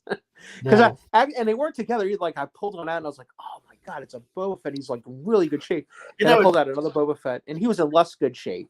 well, it's So like finding. It's like coming across that gray suited snaggletooth. Or there you go. there's one of those that's completely different color and stuff than the other one is shorter or taller. I can't remember if it's which way it goes, but Right. it's like a rare obscure character that if you can find, that's like insane. Okay, let me go back into the chat. We got 10 people here. Wow, gosh. Hey, thanks everybody. Make sure you follow us on the Twitch, like and subscribe here on YouTube. Let's just keep rocking and rolling. You guys are great. Love having y'all there. We'll get 500 one day. Maybe I'll decide to monetize. I don't know. That was only a pipe dream, for coming out for being a hobby. But this is the type of things I like to do. I like to learn things. I like to talk about these things. And so thank you all for wanting to be here and throwing in what y'all know. But I'm going to go back to this because the comments after that lead into it. Phantom said, Thundar the Barbarian features a destroyed future Earth and billboard for the soon-to-be released Revenge of the Jedi. So then Phantom Outsider said that was George's original title of Return of the Jedi. And I agree with that because I remember we know about that. But I guess he's saying that Thundar was created and animated before George changed his mind on that. OC Yeah. said he has the original movie poster for the Revenge of the Jedi. And so that is very I believe that interesting. there were some of And those out there. Yeah, that's an yeah, if you absolute have a fact. picture of the sins, if you Google Thunder Revenge of the Jedi, they had a picture of the scene. And wow, let me do that real quick. Let me go to the next one, Pat, and you can talk about hey, that's more Star Wars. But I'm going to try to multitask, which is always dangerous for Dad, man. So if you want to try to do that one real quick. That's just an awesome figure right there. That, of course, is Hoth, Han Solo, and a Tauntaun. The original Tauntaun with his back that comes out in the saddle. You cannot cut him open and pull his guts out to put a cold Luke Skywalker in there. He's like the first Tauntaun that they released. I need to get his bridle, unfortunately, and those are not easy to come by. I was once told by a person, you might as well just buy a new Tauntaun. You're going to try to buy a used bridle. That's another thing, too, guys. You could find Star Wars figures all day long, but if you find a stash of Star Wars weapons, look out. Because the price difference and the collectability of a Star Wars action figure, when I say Star Wars action figures, I'm talking the real stuff. I'm talking 76 to 84, right? Maybe went into a little bit of 85. Not that I have anything against Powers of the Force, which is a great line of action figures, but I will tell you this: as much as I loved and collected Voltron, definitely GI Joe is way up there. Transformers are awesome and everything and all that. There's nothing like an old school from the first three movies Star Wars action figures. They just have such appeal and such uniqueness. They just look so good. You know what I mean? That there's nothing quite like them. You know. And I promise you this: if you were to lay some out for a little kid who doesn't know anything about Star Wars, and you laid out some of the new stuff and those older figures, they're going to gravitate to those older figures. There's just something about them. And like I said, as much as I love the little judges, and that was definitely my biggest thing that I collected as a kid, those Star Wars figures, man, they are iconic. They set the scene. They really did. They set the note for how things were going to be. And that little 3.5-inch action figure is still a big deal. Here we go. Dad Man just multitasked and did not wreck the stream today, folks. Thank you, Mark D with a C, and Mrs. Dad Man for all y'all's tech help. I managed to do all this without showing too much stuff and did not crash the stream. But there you're right. And Phantom Outsider said also there was a Jaws too. But see, look, that is very interesting. Well, you know what? Phantom Outsider is very close. That is not Jaws. That is a tribute to Frank Welker, Jabberjaws. No, Jabberjaws. I'm kidding about that. Though I did I send you my picture of? Did I send you my Jabberjaw? Well, we'll see. We'll get through the rest of these. Okay, because if I didn't, it's because it's being framed now. And yes, in case anybody doesn't know, if I could have dinner with any person alive or dead, it would be either Jabberjaw, or if Jabberjaw couldn't make it, it would be Frank Welker. And if it couldn't be Frank Welker, it would be I've heard of the name Frank Welker. Frank Welker did the voice up for Jabberjaw. Frank Welker, dude, he's up there with Mel Blanc. But didn't he, and Stunning, if you're still in the chat, I think Stunning has mentioned the name Frank Welker before. Something with... I'm going to guess Stunning mentioned him because Frank Welker does a significantly important voice in Transformers, That's what I was saying. I know, yeah, because Stunning. Is that Megatron's voice? Yes, he does. Okay, all right. I knew it. See, you guys are rubbing off on me. I am paying attention. Dude, this cat's done everything, man. He did Freddie Jones and Scooby-Doo. He's Garfield, man. He's the Garfield. If you see a Garfield commercial or the Garfield cartoon, I think it's like on Nickelodeon now or something like that. That's Frank Welker, dude. That guy's still kicking it. He's out there doing it. He's still out there doing the voice. Absolutely. So, yeah. Hi, Jess. Welcome in. Welcome. Exactly. And Stunning said, Frank is me. Yeah, Stunning loves Frank Welker. Yeah. I knew I'd heard that name quite a bit. Oh, yeah. Like I said, I mean, I love Mel Blanc. I love Mel. But Frank Welker just kind of, it's just me, right? Like some guys love Luke more than Han. I was more of a Han Solo guy. I'm more of a Frank Welker I was guy. Too. I was more of a Han Solo guy. He is the voice of my childhood, no doubt about it. I got to say one thing. Mel's the king. Yeah. Mel's the king. I'm not taking anything away from him. You know. I got you. Well, listen, Gap, I have the original Twin Pie Cloud car still in the box. But that's cool having the Tauntaun in the box and the AT-AT. And everybody, let's also put cake in the chat for Jess. We had a birthday stream for Jess on Friday night. We celebrate birthdays at least a week or sometimes a month around here. So put some cake in the chat for the great Jess. Welcome in, my friend. Good to see you today. And happy belated, Jess. That's good, yeah. Phantom said it wasn't a Jabberjaw movie poster, but a concept poster of Jabberjaw and the Neptunes. There we go. I like it. Really? You know who the Neptunes were? That was Jabberjaw's band, dude. He was the drummer. Okay, then obviously I missed some things back then. So hello. Well, wow. Damn man, I have to tell you something. I'm not surprised because you got a couple years on me, my friend. Jabberjaw was like an early 70s. It was. They really thought it was going to be the thing that take off. It was very much based around like Scooby-Doo, right? Mm-hmm. You know, you had like 2 girls, 2 guys, this animal, right? Not a dog, but a shark running around. It's underwater, it's futuristic, and they really thought it was going to take off. And unfortunately, it didn't. But you know what's funny? I think if they had given it some more time, I don't think it had ever been as big as Scooby-Doo, but it had been pretty big, you know? It It'd been just, pretty I think big. there were so many different shows back then. They couldn't. I mean, there was only so much time and so many Yeah. networks. It just there's only so much to go around. Stunning said he's Megatron, Soundwave, Ravage, Skywarp, Mirage, Trailbreaker, Laserbeak, Rumble, Frenzy, Galvatron, Wheelie, and probably 20 more characters in the old cartoon. So, absolutely. So let me ask you a question. Stunning said Frank once did 12 different shows in one day. But you I know what? believe That that. seemed it's like the '70s shows. They were all made by Sid and Marty Krofft. Like it's like the same people made. Or all cartoons were Hanna Barbera. It's like Right, right. it just seemed the way. But hey, Gap's got a question for you, Pat. Do you like Johnny Quest? He started watching that again on Tubi, and they have a lot of great retro cartoons there. So, do you like Johnny Quest? Yeah, I was more of a Ray Spann fan, but certainly Dr. Quest and Johnny and Haji are way up there. Bandit. I actually had a dog named Bandit as a kid, which is funny because he was a collie. And people were like, "Are you going to name your dog Lassie?" I'm like, "No, that's Bandit." Oh, it's Which, as you crazy. guys know, collies, that's like the worst name for a collie ever. But so, yes, I have seen, Absolutely. as a matter of fact, my friend, there again, I think Johnny Quest was the 60s. With the magic of UHF, I think Johnny Quest was on until I was like 12 years old. So I saw episodes of Johnny Quest repeatedly. That was one I watched again and again and again. So, yes. All right. Now we got the A team here. Yes, that is the A team. Oh, my nephew's texting me. Good Lord, boy. Um, that is Yeah, the we A can team. move up. Now A team had two different sets of figures, Dad, man. Oh, really? Okay. Yes.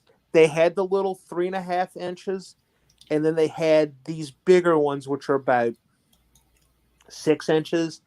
The little ones were cool because they had like the A-Team van and you can make it work and everything and all that. Mm-hmm. The bummer part about those were they didn't look like the action figures. They had like military, like futuristic looking uniforms on. If you ever get a chance to look at those, they're really crummy. Where these a little bit bigger, a little bit bulkier, but that looks like Mr. T. That looks like Lieutenant Barkley. That looks like Starbucks. So those are the real A-Team guys. That's Right. some cool action figures there. I got to ask a question. So, Jess said we had a basset hound named Fred. Did y'all name him Fred because of Smokey and the Bandit? Because you remember Jerry Reed had the dog Fred in the truck with him. So, Yeah. so Did you feed him Diablo sandwiches and Dr. Pepper? yeah. Oh God. I know people that feed their pets real food. So hey, and What a Phantom great Outsider. movie. Yeah, absolutely. That's another one to talk about. But Phantom Outsider says, and I'm not sure who this is, but there needs to be more respect out there for Christopher Collins. Sure as Cobra Commander couldn't win and a Starscream couldn't lead androids to a picnic, but still. That is true. I don't have anything against the man, but I mean, I gravitated towards Frank Walker. What can I tell you? Exactly. Well, and you sent me a whole bunch of different characters. It looks like you have a wrestling shelf up here and That's a more my Muppet shelf. nephew, so don't ask me anything about the wrestling shelf. If it's somebody from the 80s,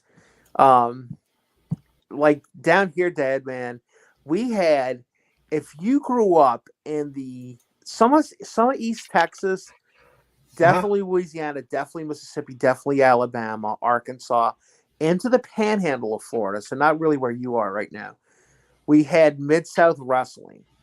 Okay. And the names that came out of Mid-South Wrestling, a lot of the Von Erichs wrestled in Mid-South. Yep. The Junkyard Dog. Oh, I know the Junkyard Dog. Terry Hacksaw Jim Duggan. Yep. That was what was the famous guy that was the microphone guy that was the ringside guy? Gordon. No, not Gordon Soley. No, Mean Gene is the guy that went to WWE. Mean Gene Okoh, dude, was a Mid-South guy in the 70s before me. I don't really remember him. See, but so if you see any of those guys, I could tell you, like that's Snake the Jake Roberts right there. Okay. But anything past that, if it's John Cena, unless he's dressed up as Peacemaker, I don't know who that is. That damn John Cena, that you can't see me crap. I'm like, I feel like Indiana Jones is going. Now the shelf below that, one of dude, those Fortnite ones. Yes, go ahead. I hear you. I might have more. I might have more Muppet stuff. This is not a joke. Than Mark and Snowdub combined. That is a Oh lot wow. of. That is a lot of Palisades. Yeah, I think the last count we have 200 pieces. A lot of different variants of Kermit the Frog. But we have the whole Pigs in Space set up. That's the shelf below that. Ralph playing the piano. That's his full piano. If you Mhm. look on there, is that on that shelf? We actually have the Jim Henson one with him playing the banjo. Yes. Mark did see the Pigs in I Space. know Mark. Mark, I think, showed that off on his channel once. Says he's got a Yes. set of the pigs in space. And Phantom now, Phantom Mid South fed into all the other federations: WWF, AWA, Texas Wrestling, NWA took off from Mid South. Yep. I, Yeah, that's, and it that's, was just by happenstance and just hard work.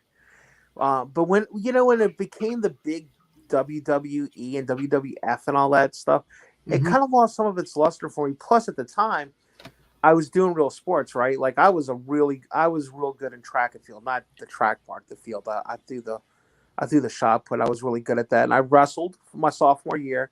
So when you wrestle, if anybody wrestled in high school, they will tell you that there was a certain sect of wrestlers that were like, don't even watch WWF. That is fake wrestling. What we do is Right. real wrestling. And I bought into that a little bit, but now as an adult, I understand that one is showmanship and the other one is great, win a medal in the Olympics, and then nobody knows who you are for the rest of your life. Exactly. Exactly. That's So what it who's is. the real wrestler, my But you friend know what here? you're doing, Pat, tonight? You know what, What's that? Pat, you're doing tonight? You're helping me break down walls. The walls that sports ball and geekdom cannot mix. Well, I hope it's not We're a talking support wall, wrestling. dude, because that would be Hey, bad. But hey, I'll take any sport is sports ball to me. So anyway, we blur the lines and bring everybody together. Hey, I'm for it. But hey, well, no, dude, and it's good to hear about your background though with that stuff though. technically throwing the shot put only ball in track and field that I can remember. Yeah, well, hey, So it's still a sport. It's a competition, you know. yeah, you wouldn't want to catch it on the other end, but yeah, Look, Phantom said his cousin was in the art department and actually created Kermit's banjo for the Muppet movie. So that is that's beyond neat. cool. That is neat because see, some people have told me that they do certain things on either shows or had roles behind stuff, and it's really amazing to actually be meeting people that have either worked on things or know people that have worked on things that we've seen on in shows, movies, toys, and all. It's really cool making real life connections to people that do that stuff. But that is fascinating, Phantom. Yeah, man, I could tell you this as far as kids go. Now, with my father, Oh, there's your if it pigs in was space, by the way, folks. Mark. there, you go. Yes, and the little guys next to him are the Lego ones, the little Oh yeah, down here. the grab bag ones. Yeah. But I can tell you this, dude. This is the truth. Other than some of my father's stuff, like my dad loved MASH and things like that and all. When a Saints game came on, where Yeah. Pete Maravich was playing basketball, or the Muppet Show came on, wherever you were, it shut it down. We would run a camp every summer on the lake, and I mean a fishing camp is really there's nothing fancy about it. I mean, like one room had an air conditioner, you'd all pile in there. When you're younger, you'd just sleep on the porch with a screen so the mosquitoes couldn't get you. Right. But I remember we'd be swimming and barbecuing, and the Muppet Show would come on. People stopped. I'm talking Yep. adults, little kids, and watch the Muppet Show. I remember sitting next to my grandfather, who I don't ever remember watching television. Didn't own a TV till he was 50 years old, and he watched the Muppet Show. He was just fascinated by it. Yeah. There's something about it that is so magical, and the fact that Disney can suck the life out of something like that is just amazing to me. How you can mess that up is beyond my Well, scope. I think though also though back in those days though you didn't have VCRs, you didn't have stuff like that. You had to watch it when it was on, and so you made an effort to watch it. Also, I think sometimes now we're oversaturated. We can go to DVDs, we can pull it up on demand and things like that. Back then, we didn't really have that ability to do that. But I won't take that away from you. That's yeah, a great but it legitimate is, argument. but like you said though, for people at that age, it was a transitional thing, and how they got. I equate it to my grandparents. The only movie I ever remember watching with them was they'd watch TV and all, but the only movie in the theater I ever watched with them was Star Wars. And to hear them talking, they just the fact that they looked at aliens in the bar just floored everybody. It was just really really cool to see. And Jess says, "Hey," and Jess says she's related to Jamie Farr from MASH and Cannonball Run. Wow. Corporal Klinger, later Sergeant Klinger. Yes, exactly. I Oh, and remember you know Jamie what? Farr from the Gong Show. Damn man, this is funny. I didn't send you a Yes. picture of this, but out of the collection of 5, I think it is, Cannonball Run cars that they released little Matchbox sized cars. Jamie Farr's car is one of the cars. I think, what was it, a Rolls Royce or something like that he raced in it. They had the Ferrari. Of course, you had the van that Captain Chaos and Burt Reynolds drove and things like that. But Oh yeah, wow. Jamie Farr's car was, and a really nice guy, man. Really good guy. Wow. I don't know how he's doing he now. married, But he married cousin, Jess's grandma's cousin. Oh, interesting. Yeah, go ahead, Pat. Sorry. no, I was just going to say, I don't know how he's doing now because those guys are all old. The ones that are still with us. Yeah. I mean, we lost Major Winchester, who was David Austin Sires, and we lost Colonel Potter, Harry Morgan. Yeah. I'm trying to think. Oh, we lost Frank Burns. What was that gentleman's name? I can't think of it. We lost the fellow who played Trapper John and everything. But Jamie Farr, at least up until recently, is a guy that, like, if a charity calls him up, Johnny on the spot. He would stop what he's doing, go do it, and everything. He was at when my sister's daughter, thank God, beat cancer. But the first year she went to St. Jude, he was just like at St. Jude for something. I don't know what he was doing. I don't know if he was signing autographs or he came down with a group and they were raising money or something. And my sister was like, "Hey, who's the guy that Dad used to like that was on MASH?" And I'm like, I'm thinking like Alan Alda. What are you talking about? And she's like, no, the guy with the big nose. I'm like, Jamie Farr, Corporal Klinger, the iconic cross-dressing. Yeah. Yes. Which is really probably very revolutionary at the time. So, dude, let me tell you, Jamie Farr, one of only 3 characters that was on the series from the beginning to the end. Wow. That's Hawkeye and a Hot Lips were the other 2. Oh, wow. Well, back to the picture real quick. There's the Swedish Chef, one of my favorites. And there's a penguin. We got a penguin. And Jar Jar Binks got thrown in there. Yeah, the boys thought that was funny. We actually have, I should have sent you the picture of that. They have a thing called, and they actually had to get a bigger jar about 2 weeks ago. It's a jar of Jar Jars. So whenever we buy like a lot of stuff, they'll inevitably be for some reason. Like the other day, just like yesterday, dude, they bought some stuff and there was a stuffed plushie Jar Jar Binks. Yeah. So Jar Jar is in the jar of Jar Jars. They just thought that was funny, which actually it is kind of. That is really really neat. And Jess said it was 89 years old. Yeah, I'm sure he's first, down. And she thinks that he's been on St. Jude board from the start. So hey, you know what, Jess, you might be 100% right because I'm sure you probably need Danny Thomas, and Danny Thomas picked some excellent people that were on that board. And yeah, there have been members on that board since the 60s, definitely. Yeah, Jess might be 100% right. And Phantom Outsider said you had to watch it and remember it in order to convey it to your friends. I watched Saturday Night Live on Saturday nights as a 9-year-old and would tell my friends what I saw up until the first musical guest, but then I'd fall asleep. Phantom Outsider, exactly. Exactly. And all the better skits were before that first musical act because it to me, part of the reasons why I quit watching that was falling asleep, but the later skits got boring. It was that first hour, whatever, up until the first musical act that really seemed like they front loaded the show, which was not a bad idea, Right. So, man, I got to tell you guys something though, because not only can you, I have done it. Go back, because I mean, obviously, I don't remember a lot of like the original John Belushi. I mean, for God's sakes, I was 2-3 years old when that started. Yeah.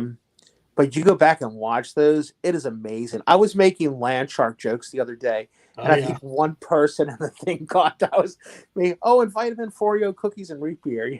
So it's like, oh yeah, Pat's talking land shark from SNL. Candygram, land shark, yeah.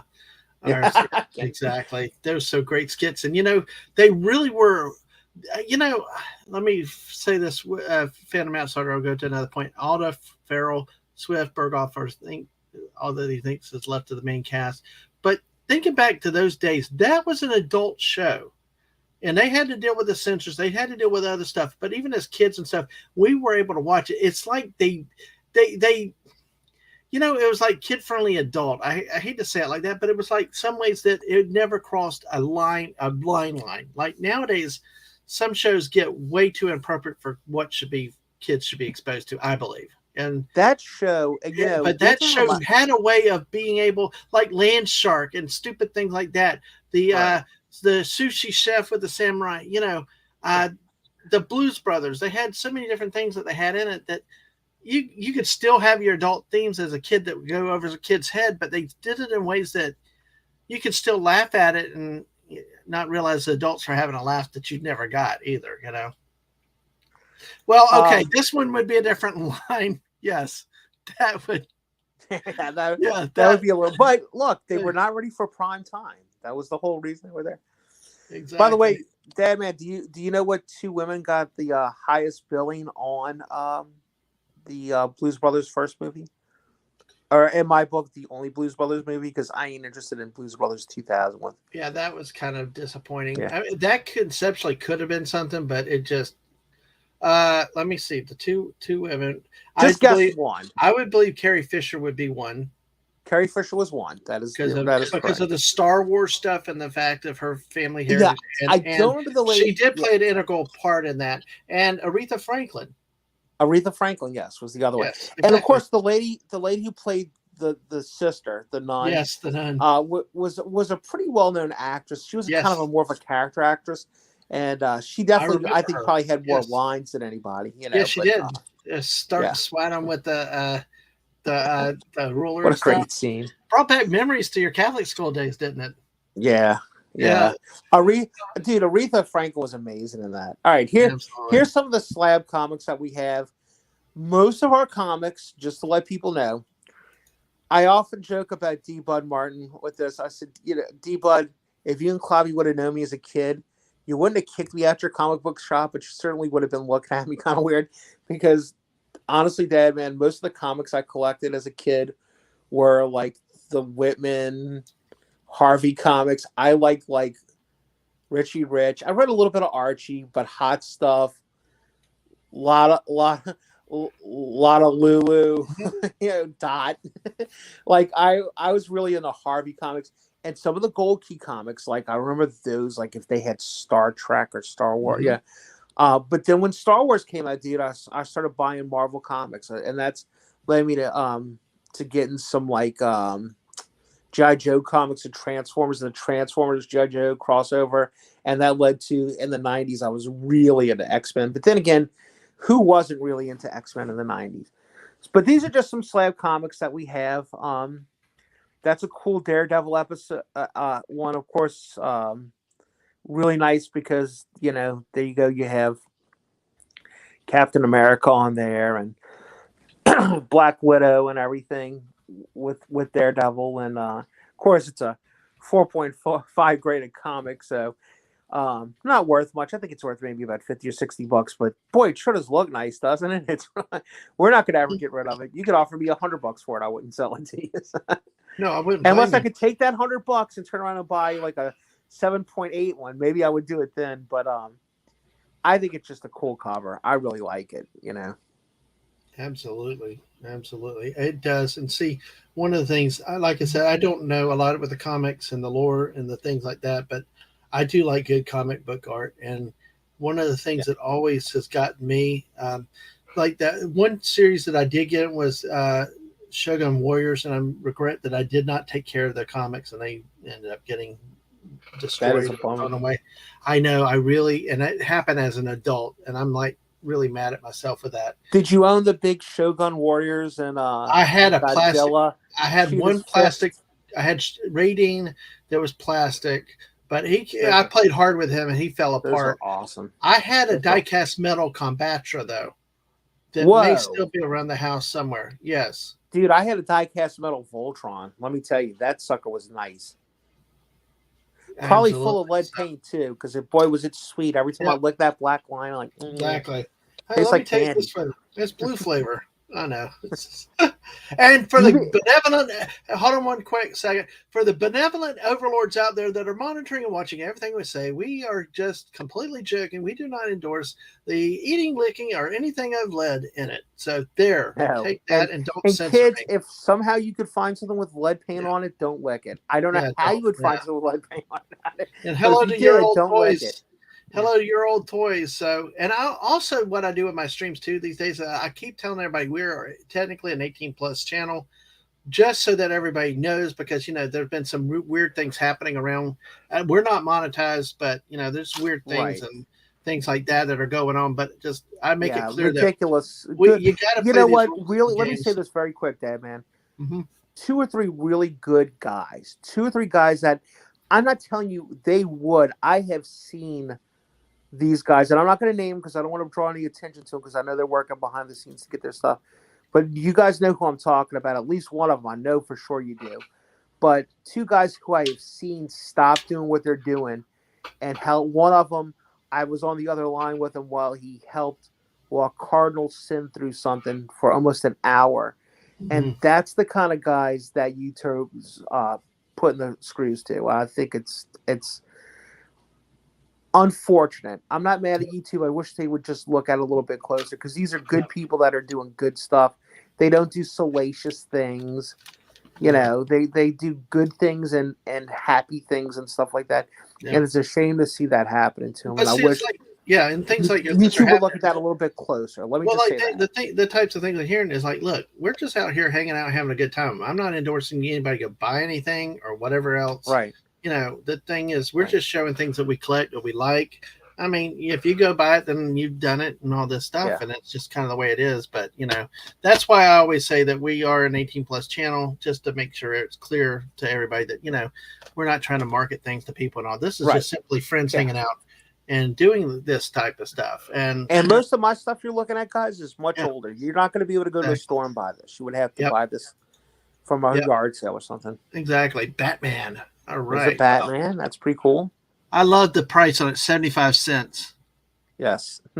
I'll have to I like I said, DC comics aren't just for kids. So but I got some Star Wars comics and other comics dating back to the 80s that I know I've Yeah. shown Bobby a few times, so things like that. So All the good, expensive comics we have, guys, and I even have a couple of the nice black and white ones and stuff.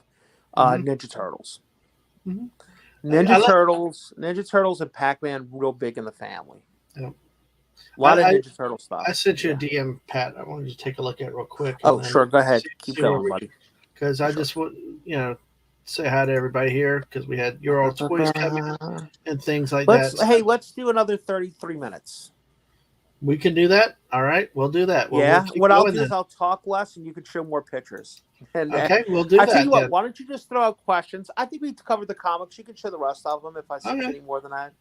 Well, I I mean, do that's a want giant people size to X-Men. That's pretty appreciate the cool. art though. So I remember some of these, but still the thing is 50 cents. 50 cents. I like, damn, Yeah, what and keep in happened? mind, my friend, that is a giant size issue. That's like a double issue, buddy. So Yeah. that's like really. Now listen, we now have royalty in our chat. We have the chef of all chefs, Mr. Angel's here tonight. Hell, Mr. Hey, Angel. Mr. Angel. And Mr. Angel, I'm learning to use Discord now. Thank you. I think I put the last couple streams in the Discord over there with Mark's channel. So thanks to your efforts and tireless efforts with me. Heard of But look at that Wolverine, dude. Look at that Nightcrawler. That is model that is trim. just a cool. I'm not. I have not. Have you heard of model trim, Pat? Have I heard of model trim? No, I have not. Okay, no, we're not familiar with that one. But Yeah, feel free to throw it in the chat. If it's no, something that we should we'll look into or take a something look I at should it. know about. I'm Yeah, happy to learn new things. and Gap remembers the giant size Yeah. X-Men. So hey, alrighty, let's go because here's another art piece here, autographed Yep, by Jim signed by Jim Davis. Davis. That is Garfield from Garfield and Friends. Mm-hmm. We own a couple of Garfields. I don't know if Jim does that or if somebody at the studio does that, but if you buy one of those cells, it does have the little Garfield paw print on it. So Mm-hmm. Uh, yes, I realized I think I realized I didn't do it, and I should have done it, Mr. Angel. I forgot to add everybody on the last one. uh they're he said that they're lead Star Wars figures from Brazil. So nope, I've never seen those, and hey, that's too funny. But no. All right. Well, yeah, I like the. So what is the little paw print down to the bottom right? It's hard to make out. I think it's just something that Jim Davis Studios does to. It's kind of like a little seal of authenticity that you know Mhm. that you're getting something, because Jim Davis is like the exact opposite of the guy that did what was his name, Calvin and Hobbes. Like Jim Davis will put Garfield on anything. As a matter Yeah. of fact, there was a urban myth out there. Then when they proved that it was true and everything, where was it? What was it? Phones or something? It was some kind of Garfield thing. Like these Garfield plastic toy balls would keep come up on beaches and everything, and come to find out, like in the late '80s, a container of Garfield, whatever it was, had fallen off of a ship, sunk to the bottom of the ocean, and occasionally they would a few of these like Garfield plastic whatever they were would float out of the container and wash up on beaches. So there's a lot of Garfield stuff out there. So yeah, there's somebody whose job it is at the studio that takes all the old art prints from like Garfield Christmas and stuff and has Jim sign them or whatever, and they send them out one at a time and they sell them. And we paid about 150 for that one. So Wow. That is incredible. yeah, I will tell that one is with Jabberjaw currently getting framed, which you got to think, guys, it's about $150 a piece to frame those guys. So we do like one a month. So, but the guy that, like I said, our framer guy is the guy we've known for 40 years, good guy. We just drop him off the stuff and he just keeps them. A Garfield yeah, I remember this. And if you lift it up, Yes. if it was the one that had, if it was out of Garfield's back, that was like one of those old like punchy phones. I think Garfield's Mhm. eyes would either open and shut or go wide or something like. Yes. Yes. I got you. Yeah. I think I sent you a couple other Garfield things too, but I Yes. definitely remember. Okay, Yes. Yes. You did. I'm multitasking behind the scenes, which is very difficult for me these days. no problem. But hey, Stunning also points out Frank Welker, voice of Garfield. Yes, the current and reigning champion of the Garfield voice right now. If you see the new Garfield show or any Garfield commercials, that is Frank Welker's voice doing it. And man, let me tell you what, that guy is talented. I watched 2 or 3 episodes of that with my nephew, and I'm like, who does that voice? And he looked at me, he's like, are you kidding? And I'm like, no, who does it? He's like, that's Frank Welker. I'm like, get out of here. And then after he said that, I could kind of tell. But even after he said that to me, dude, I was still like, I pulled my phone. I was like, Frank Yes. Welker, IMDb. Yeah. Yes, I know. That's a Stunning Noses Frank Welker and Mr. Angel. I took care of that problem really quick, and I added everyone. Thank you for reminding me, sir. I'm getting better, but Mr. Angel is one of my good friends out there trying to help me learn how to use Discord. So Okay. everybody Good, likes to do Discord. Some good people I luck and game with God do bless, Discord. sir. What's that? Good luck and God bless, because I still haven't figured Discord out. It's counterintuitive to me. I go to look for things, and you got a channel, but then you look for individuals. It just my brain just gets all mixed up with it. So Yeah. I hear yep, you. that's the ping. I actually did it. I did it just then. I actually forgot. I did it last night for our live stream and for something else. And uh, allow me 1 minute to just digress for 1 second. Is that last night also another stream that we did last night was with my kid Ang. Just to let everybody know, we're going. Ang and I used to do a show on their channel, Walking and Rambling, where we just kind of hung out. We're bringing it back as a full time show over on my channel, third Wednesdays of the month. So great, Nice. doing more and more and more active things, and it's a father kid project. We love that. So hope y'all are along for the ride. It was a fun conversation with a lot of people tonight, last night. So. All righty, in the limited time we have left, and yeah, they're stunning. He was also the voice of Reptile in the Mortal Kombat movie. Yeah, it's actually easier on the phone. No worries. You're going to be Discord Pro. Yeah, I know. Apparently, I have no choice in the matter because other people can only contact me via Discord. It's bizarre, but hey. Yeah, All right. yeah, Frank's Yeah. amazing. When you look up another thing with Frank too, when you look up stuff, you'll see like he's done the cat voice in this movie. He was a dog, or all barnyard animals, or something like that. So Absolutely. So this we is got some actually Ghostbusters. Yeah. some Gen 1, but this is like a second release of the Gen 1. This is some Ghostbusters stuff. Now, is We this the real have, Ghostbusters? Because I noticed the art yes, style is like of the TV, the real Ghostbusters. yes, Okay. yes. Well, as you may or may not know, sir, when the 84 Ghostbusters movie came out, for some reason, nobody thought maybe we should have a bunch of action figures for this. And I mean, I think you could buy like a plushy Stay Puft Marshmallow Man and stuff and all that. But that's why they rushed this show into production. And so they could start doing action figures and have it. And you could buy a Slimer and a Firehouse and an Ecto-1 and stuff and everything. And I think we're complete now with our Gen 1 stuff. There's the back of the Firehouse. Our Firehouse is complete. We have the containment unit. Look at that original sticker on the sign. That is an original purple background Ghostbusters sticker that went on the sign of the... Did I send you the front of the Firehouse too? Yep. There you go. Yep. We got it. Iconic, dude. Isn't that beautiful? I mean, not beautiful. The best place. You know, back in the 80s, guys, if you didn't know this, everything, right? Like if you bought Mask was the vehicles that would transform like a motorcycle to a helicopter and stuff like that. They had like the Rock Station play. So everybody had like one play set, you know, the Death Star and stuff like that.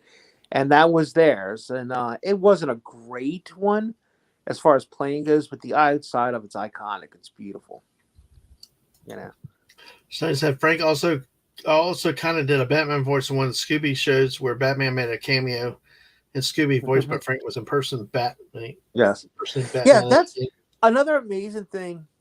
Thank you, Sonny Brave Megatron. Obviously, a big fan too of Frank. That was the amazing thing about Frank Welker. He would do like 4 or 5 voices on the same show and like talk to himself. like I mean, I'm sure he did it at separate time. Well, maybe he did actually. I don't know what his process was back then. But that's the most amazing thing to me. Yeah, he did. I think too. Like he did like on Captain Caveman. I think he did like some of the voices of like the animals and stuff and everything. And it's probably because it's like, oh, it's Frank Welker and he's in the studio doing something else for another show. Let's pull him in here. Did you spend the last of petty cash on the Firehouse? Is that what Mrs. C asked you, Mark? Oh gosh.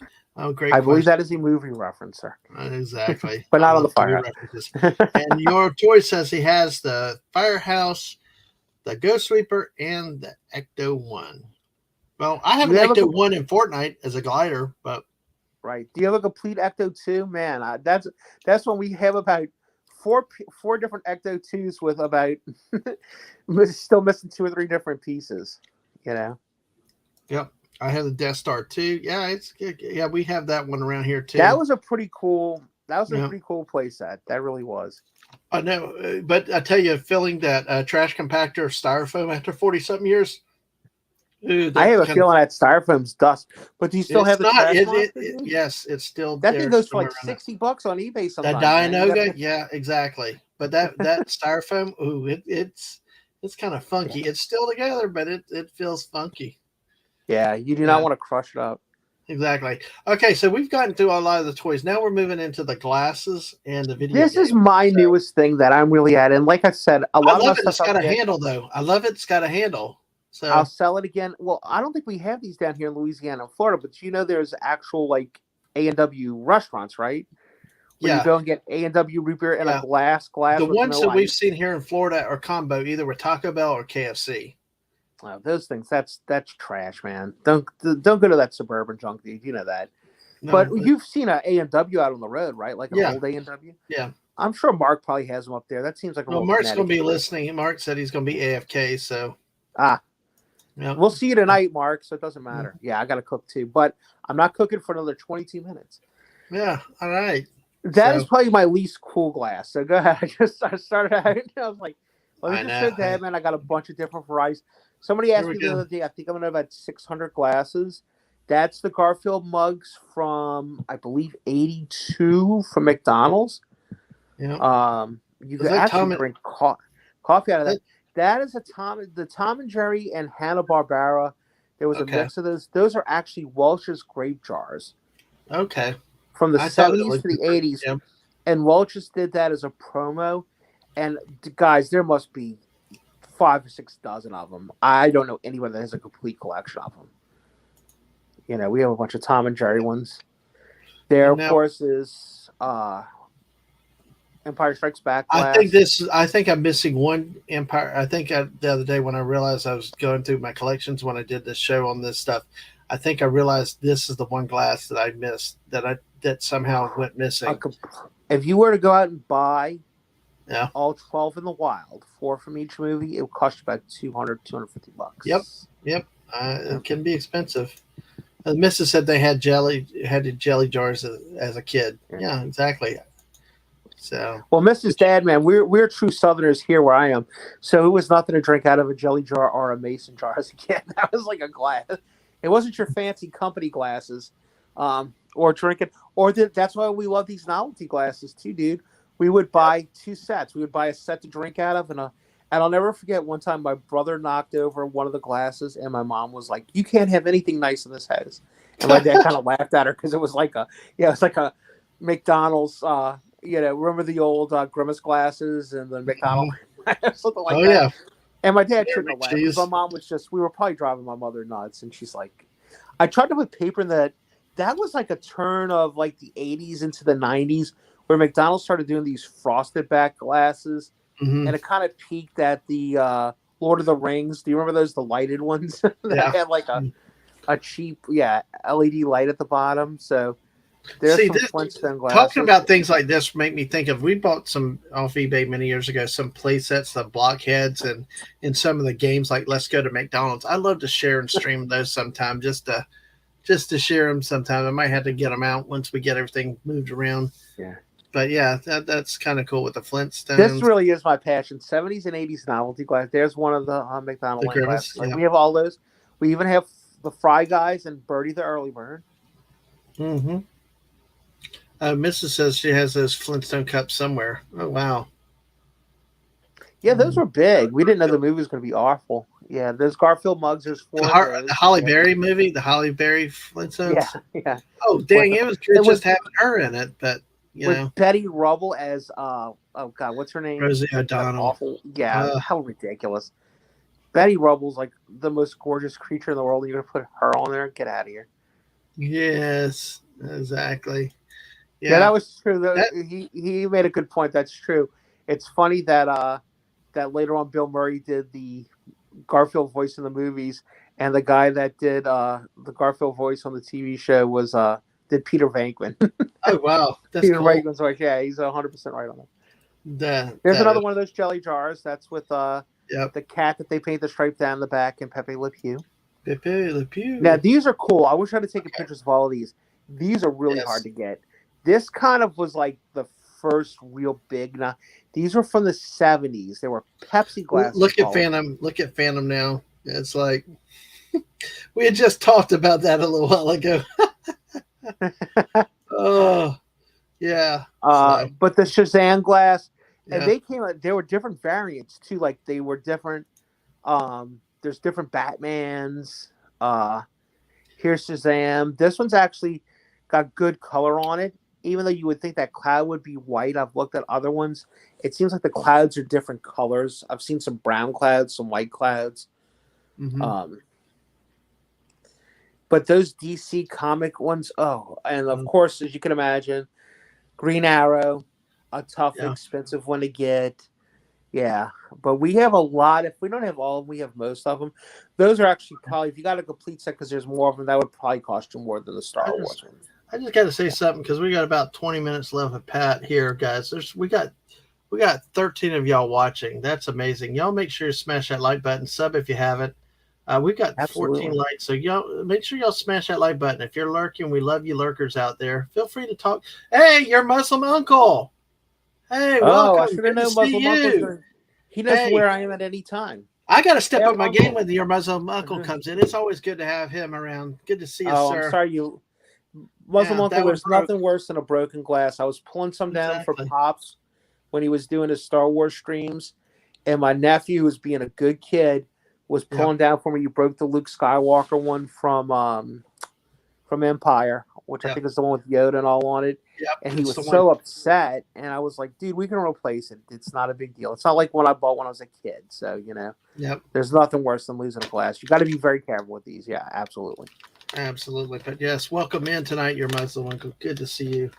So yes, we get great people hanging out, Pat. It's like the longer I go, the more show up and they stay. And hey, obviously you're doing great. It's an awesome night, everybody. We had great chatting tonight. I've learned a lot. So Phantom Outsiders said there's a company called Bearded Shirts that have a throwback pint glasses with the Legion of Superheroes and Justice Society of America. That's pretty impressive. Yep. It's not easy to find stuff with League on there. So that anytime you see that, that's pretty cool. Yep. Now, these obviously aren't mine. I wanted to show you guys. These are all the different Smurf glasses. These are big. I've heard of shot glasses, but Smurf glasses? Okay, thank you. And you these laughed. are hardy. Hey, Pat, you're a great guest. You know why?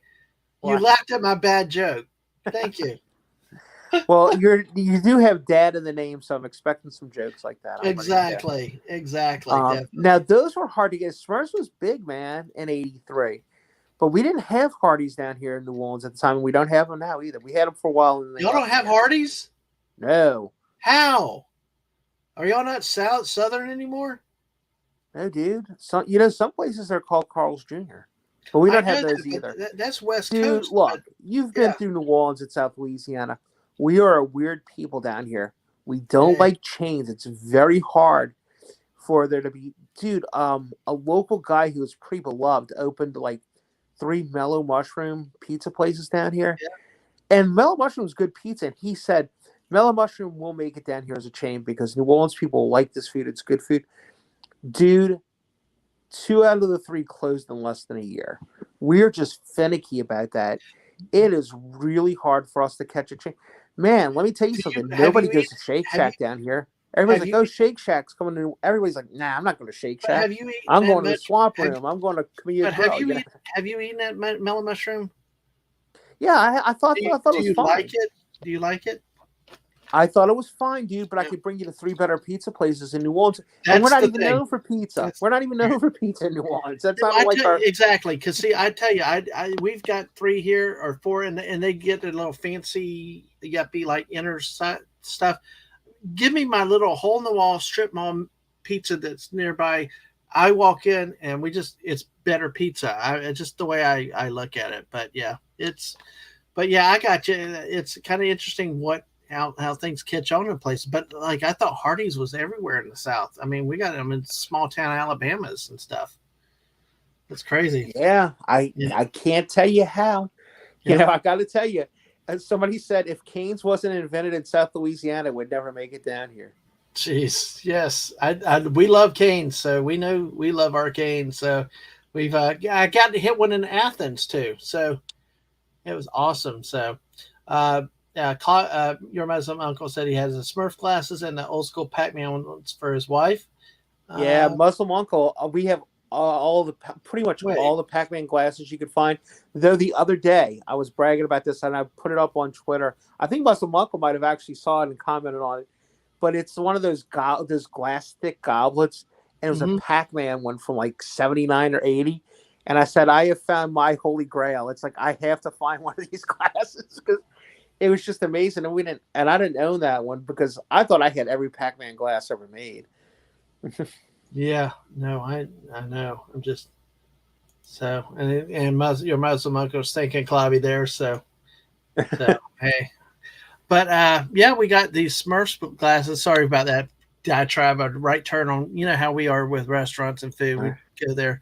So these the ones you actually do own, or yeah, we own I guess I got about 40 Smurf glasses. Wow, we were very lucky. We had a guy that was losing his storage unit, and he called my brother up and he's like, if you will go pay my storage, it's going to go to auction on Tuesday. This was like a Saturday. He said, if you'll come Monday and pay my unit off, he says, I just want to pull my family pictures out of it and a couple of things that you keep in a storage unit that you shouldn't keep in a storage unit and we wouldn't want anyway. Mm-hmm. and you guys can. It's the South where people do a lot of hunting and stuff like that. So you can let your mind wonder what that is. He's like, if you let me pull that stuff out, he says, I'll Mm-hmm. let you have anything else you want out of it. And my brother said, well, if there's anything else that you want too, like you could pull that out. So the guy pulled out a couple other things, but probably the best thing we had out of there was we pulled all these novelty glasses out of there, and we Mm-hmm. pulled like I was telling you before, the Dino Rider stuff. He had some old Dino Rider stuff in there, and he Wow. insisted we keep that. And we did. We paid a lot of money for that unit, Yeah. so that's one good way to get it. But we saved the guys' family pictures and stuff, and also yeah, I pulled a couple of them out. There's Handy Handy Smurf, Smurf and Papa Smurf. Smurfette. And Yeah, I wonder who spiked the party punch. Yeah, anyway, it's Smurfette, the Smurfette. age-old question with only one chick in the whole community. By the Just way, dude, there was a time in my life where all I was eating was for breakfast cereal mhm. was Captain Crunch, Smurf Berry Crunch, and C3POs. Like there was about 2 or 3 years Wow. where it was Yep. like as long as those were available, that was what I was eating. I wasn't a big on the Cam Crunch. I like the Crunch berries, but yeah, I know I hear you there. So Smurf Berry Crunch, very very similar to Crunch Race. Now, interesting set of glasses, guys. yes. Only glasses ever released that I know of for a Star Trek movie. Unfortunately for these glasses, they have a few things going against them. One is they decided to do this for Star Trek 3, which was not, let's not say a well received movie, but let's be honest, it was in between 2 and 4, which are probably the two most beloved Star Trek movies, right? Wrath of Khan and The Voyage Home. They also had the misfortune of they're just different looking, which I kind of like and kind of don't like. They were from Taco Bell. Interestingly enough, I don't think Taco Bell did many novelty glasses. Might have been their only run. And then whoever did this, the thing that kills me about this is they put like a Klingon on there. I don't think there's any of them that either one of them have. Maybe Dr. McCoy's on one of the ones, but then the worst sin that they could do is they put the Enterprise on there, but they put the Enterprise blowing up. The Yes. original. Who does that? Why would you want to immortalize that on a cup? So I, because it's Star Trek, I had to have it. exactly. Well, You Gavin know, said he has the Star Trek. but it's so Says love unfortunate them. because if they had done it at Wrath of Khan, there Mm-hmm. probably would have been at least 6 more glasses. Like sets of glasses out there. You I know, bet. I bet. So Phantom, of course, says so. You took his family pictures. That's a good move. Pass his family off as your own plausible deniability. There you go. And wrong born of the wrong generation. Not necessarily. It depends. All things change. All generations have their different advantages and yeah, disadvantages. And things just change over time. And you know, and I tell you what, especially if you're younger, learn from the older and pass it down to the ones that come after you. And then the stuff that you start to enjoy, you can either educate the older people or then it's your turn to hand it down to your kids and the ones coming after you. yeah, yeah. My nephews Natural love circle. this stuff, and they have much more accessibility than. I mean, you remember this, Dad, man, when you were a kid. You found Mm-hmm. out information from a magazine. You got it from this, got it from that. These Mm-hmm. guys can look that stuff up on the internet, but they still love this stuff. There's all Exactly. 12 of your glasses, my friends, Yep. including the very rare on the bottom original, not even a New Hope. We didn't call it a New Hope then, it was just Star Wars. Those bottom 4 glasses are probably your hardest to get, The Jedi. No, the Return of the Jedi ones are. I'm sorry, the top glasses. No, The top 4. Yeah.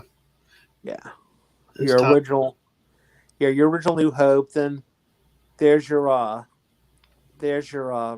Yes. Shoot. Return of the Jedi's on the bottom, which are I think the least interesting glasses. I think the New Hope ones are really really awesome. I I got to go think back and look through my glasses again because the problem. You know what the problem with the New Hope ones, or let's just call them Star Wars because that's what it was called at yeah, the time.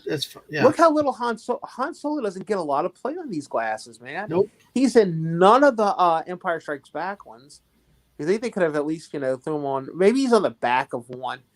It makes a lot of sense to give C-3PO and R2, but look, you got C-3PO and R2 on 2 different glasses, like front prominent. And Jedi 3POs on Jedi too. But see, Han's on one on Jedi and one on Star Wars. So he's look how on big 2, Chewie but is still. though, dude. Chewie, that's like Chewie's glass, man. That's not Han's glass. That's Chewie's glass. It's that big old. I It's love that Lando art too, but picture. honestly, you're going to put Lando instead of Well, Leia's not Carrie even really Fisher, on and them, is she? yeah, and She's on. her Leia's full on the Bespin one. dress. Yeah. Yeah, Oh, well, okay. Yeah, Leia's on two of them. I forgot. It's been a while since I've seen them. And we yeah. got the Ewoks and all that. Uh, so Gap has these glasses too. Has a glass. Has Star Wars glasses also. And Phantom says, "Wait, people are coming after me. I find that unacceptable." Uh, all right, so these are all the glasses. That Darth Vader one's the one that I think I'm missing from the original set, which I do not know what happened, but darn, I'll have to look again.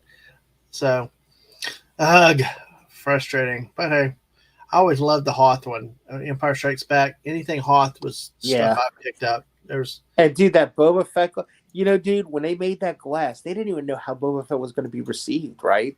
That's the amazing thing about oh, I that. know it's like But front they and just knew center. how cool he was, and Yeah. and like as much fun as everybody makes fun of the holiday special, Hmm. that cartoon with Boba Fett and Luke and all that, that is a phenomenal piece of art. Absolutely. Very Absolutely. enjoyable. All right. Well, let's see what time left. Oh man, we got more glasses. So Yeah, there's just a Disney glass that'll show you guys that we'll buy any used glass. We do not buy glasses directly from Disney. We buy all our mhm, novelty glasses used because we mostly want 70s and 80s glasses. right. Was this a 25th anniversary glass? Yep, Okay, that's why it's 25. And this is yep, Disneyland or Disney World? Disneyland, right? yes, I believe so. Okay, yeah, because it looks more like the Disneyland castle, not the Right. one in Orlando. So let's see where we're at. Oh, we got more characters. Yeah, these are just some fun old late 70s action figures. I had some Chips ones and all that. That's of course Zorro, um, the Lone Ranger. Hmm. I thought that was Tonto when I first got him, but then when I researched it, I'm like, wait, Tonto doesn't have like this big. It was just a generic Indian figure, but it was really cool. It was obviously made by the same company that owns that.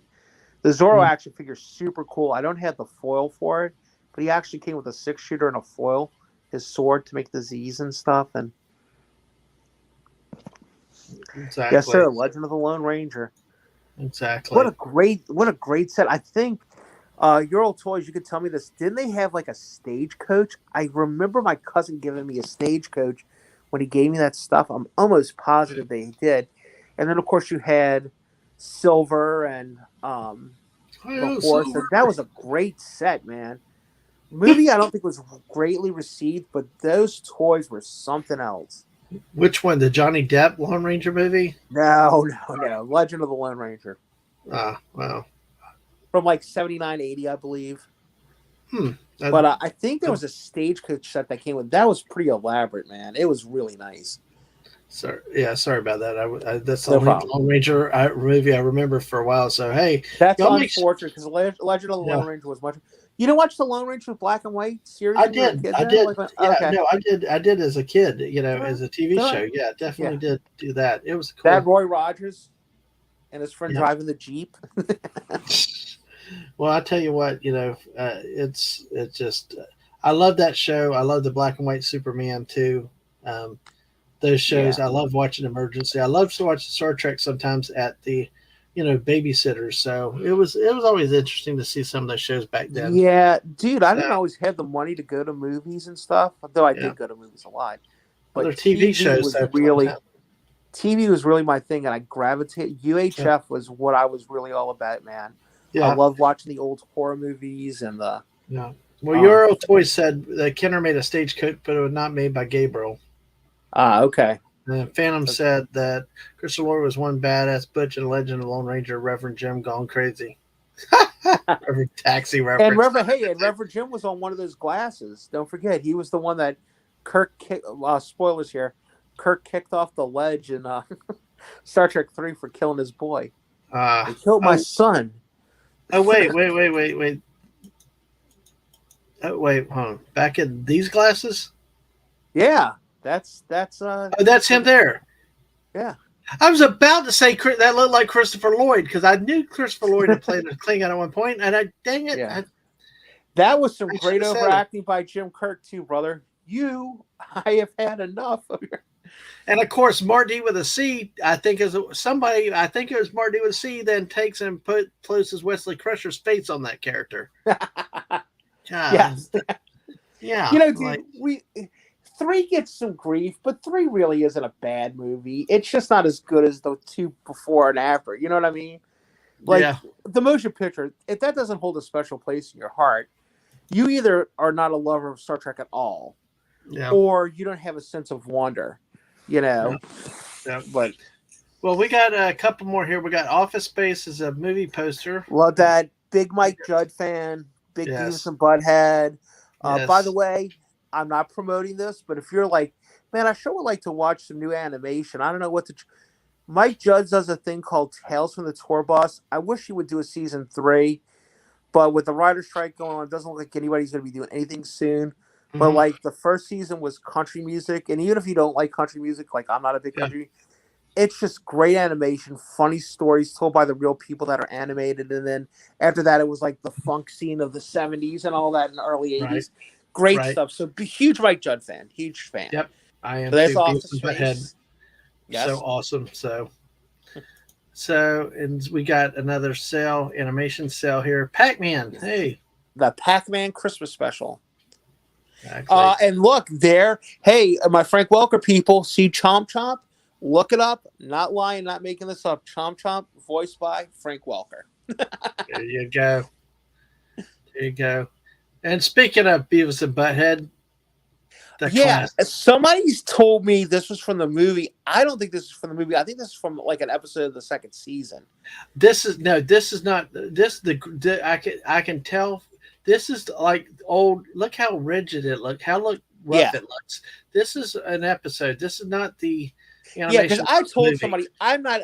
I love Beavis About to Do America. Don't get me wrong, but I Yeah. wanted stuff from the TV show. That was Yeah, my I agree. I like Beavis and Butthead Do America, but I like the TV show better, yeah. especially And if we if you get stuff in look, the if you first season, Mrs. Score or the Monster Truck Show. Those are cool right, episodes. and if you look, Beavis and Butthead's feet are cut off. Like Butthead's Yes. shoes are off there, and Yeah. Beavis's socks. And yeah, Exactly. but I don't care, dude. That is a great sell. Look at that thing. Yeah. Phantom says in Pack World they didn't know about Christmas they till they did it. The LOL. Right. Pat. Let's see. Mr. Angel said that this episode 100% sure. Yeah, I agree. Now your Yeah. old toys did have another question. Does Pat S have any Indiana Jones toys from Kenner? I do. I do have some, yes. Like the old ones, which is another thing that kind of upsets me. Like somebody gave me a couple, like just to be nice, a couple of the old redone Gen 1 the real Ghostbusters. And I'm a little upset because they look a lot like the original ones that I paid a lot of money for and did a lot of time consuming stuff and buying stuff and trying to get intact photon streams. So the fact that they have these $6 ones out there now at they're all but at Ollie's, you know, they're all marked half off at Target and stuff, really upsets me because those old Kenner ones are Oh my pretty God. awesome. Phantom Outsider, damn, we got to get together sometime. Maybe I got to ask him to come on. So, God, like, dude, I love people that quote stuff like this. Julius, the Roman god of feces. If you saw one of the earliest Beavis and Buttheads with the Monster Truck Show where they ran out of control, ran over the porta potties, and the god of feces got mad and just pooped on the whole stadium of people. God, like, I love that recall on that. Thank you. That boy ain't right. Yeah, my dad always said $40,000 education. You watch that stuff. I'm like, well, it was fun. Anybody want to take a guess what this is from?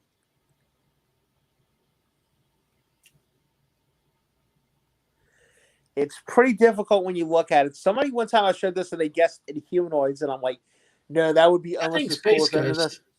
What's that? Is it Space Ghost?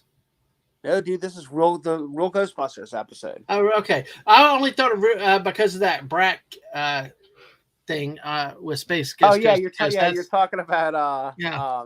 The Mantis. No, Yeah, not Brack. The other right. guy. Yeah, Brack and was the head. yeah. Love those guys. So hey, yeah. See, other people guess No, Space I wish Ghost you would have too. said that because now I want one of those. Space Ghost. That's a good guess. No, it's not. Space Ghost. It was Zorak. something about a giant mantis attack. I don't even remember the episode. Yeah, It was Phantom busted. Outsider said that who I was thinking about was Zorak. So That's right. yeah, man. Zorak, the mantis of various colors. Did you ever notice that in the old cartoons? He would be No, I like, did not yeah, notice he'd that. be like a green, and then he'd be like orange, and then he'd be like Wow. purple. Yeah, Well, Pat, we're at 2.5 hours. I know you got to go. right. We've got the vehicles and we got the game systems. I say we Shall do a we? part two, dude. I say we do a part two. I'll Okay, take we'll it. talk about I'll that. find some old pictures of some games that we've had before and traded. I will end with this. The guy that started that for my brother and I was my dad. Mm-hmm. He had a guy that owed him money. So my Mm-hmm. dad put a lien against his house, and the guy said, if you drop the lien against your house for the work you did, you can come to my bar room and take the video games and jukebox out of it. Oh So dad wow, came home with a Space Invaders. I'm talking an original wow. Space Invaders. Okay, okay. Uh, Make sure an you hold these asteroid, stories though. Yeah. an asteroids, and a jukebox from the Okay. 70s.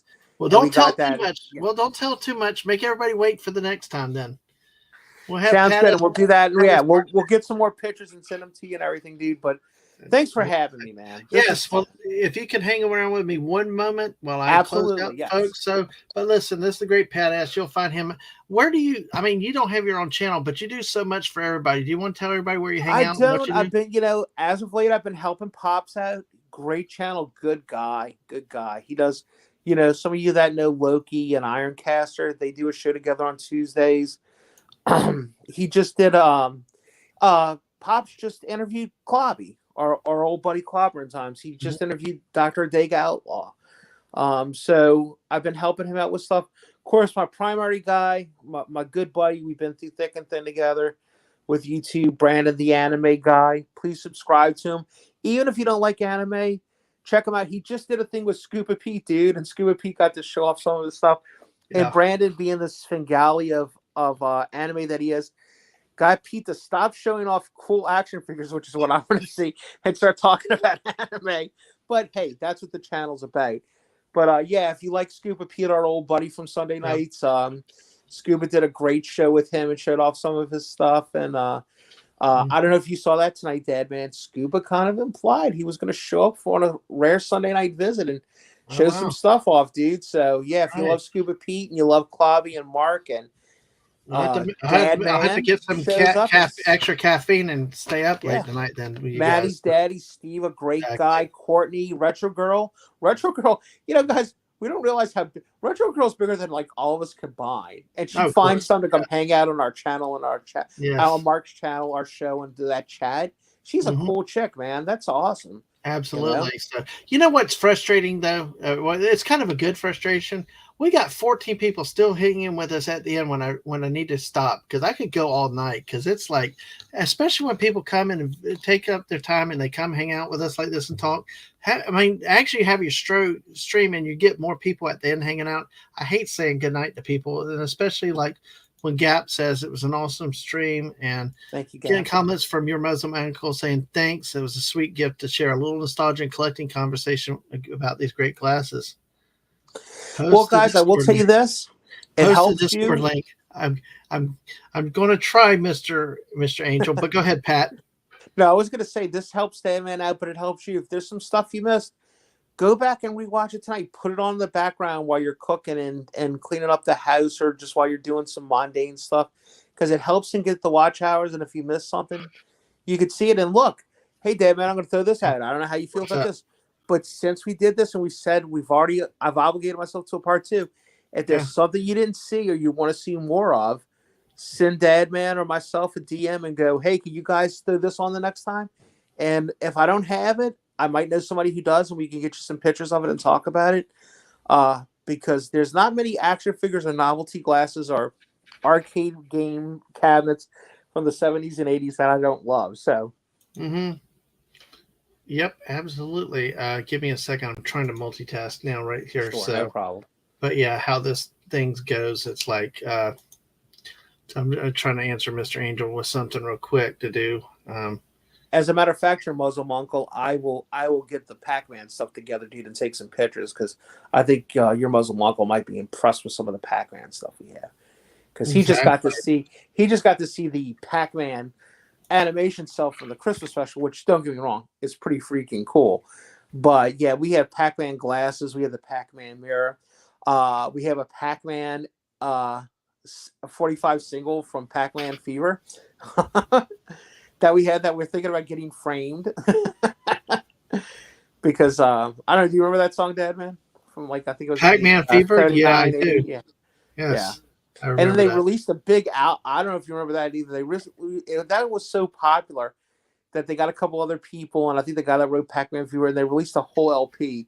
So there's like a Frogger song, a Donkey Kong song. It's crazy all the stuff they've got in there. Yeah.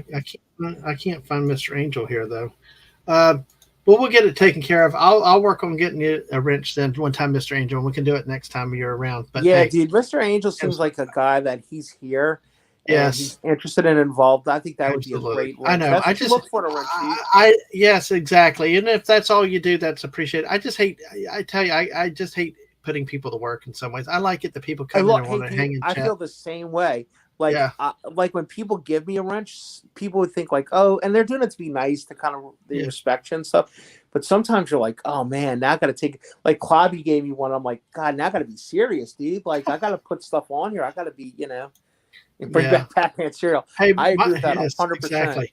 My only thing is, and I'll tell you what I found where I really need the wrenches.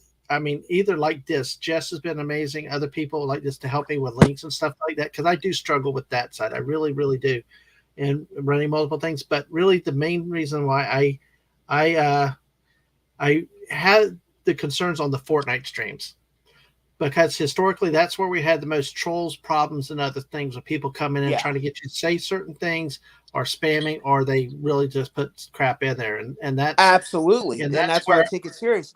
yeah And you know what else too? If you got somebody who can help it, like when Clobby gave me that wrench, that was really nice of him. But Clobby's got like, I mean, he's got some of the best wrenches in town. thank you, Mr. I Angel. mean, Yes, you know. But it's nice to have people who could pull up stuff too and go, oh yeah, that's from this website.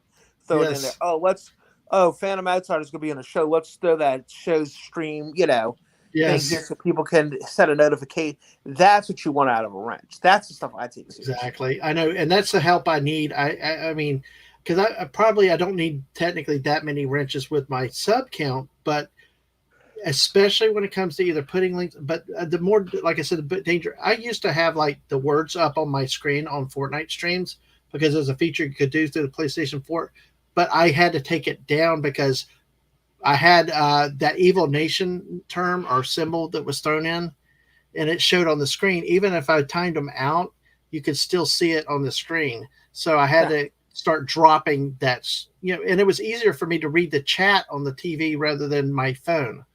So there's things like that. So, and all right, he's fired up. He's ready now. Okay, sir, you got him exactly. The trolls, good for you. Exactly. He'll cook them like a pot of whatever he wants to cook. So hey, By the all way, right. I don't know if Phantom Outsider's making a reference, if that's a real thing, or if he's making a reference Oh to yeah, the old Saturday Night Live skit where they had the kids that were like junkies and the little girl's like, he's like, little girl, what's your favorite? Miss Pac-Man, and he gives her the quarter, and she puts the yeah, quarter and she touches the joystick and it shocks her. It's like yes. rehab for arcade kid, yeah. That is so awesome. That I mean, that's when Saturday Night Live was so great. Yes. Oh, troll kebab. All right. Hey, Mr. Angel, I'm glad you're feeling better tonight. Definitely. Now he's just get him and Hungry in a chat, and you really got a party There going you with go, those two man. guys. Yes. We've Roll gone over with 15 that more club, minutes, huh? Pat. We're going to close off, and we keep going. This is why I Yeah, love the dude. streams Yeah. like this. Well, look, If I you had, did my thing. I I, know, I told you about my I guys. know, What about I know. you? Where are you the I rest of the know. week? It's like I could go for 4 hours. Like I said, these streams, You just could. You sometimes weren't joking when you said that. they just take a life of their own. And as long as everybody's having a good time, the people in the chat, the guests is having fun, I say let's keep doing it. But yes, like I said, go check out our channel the other night, Killer Clowns.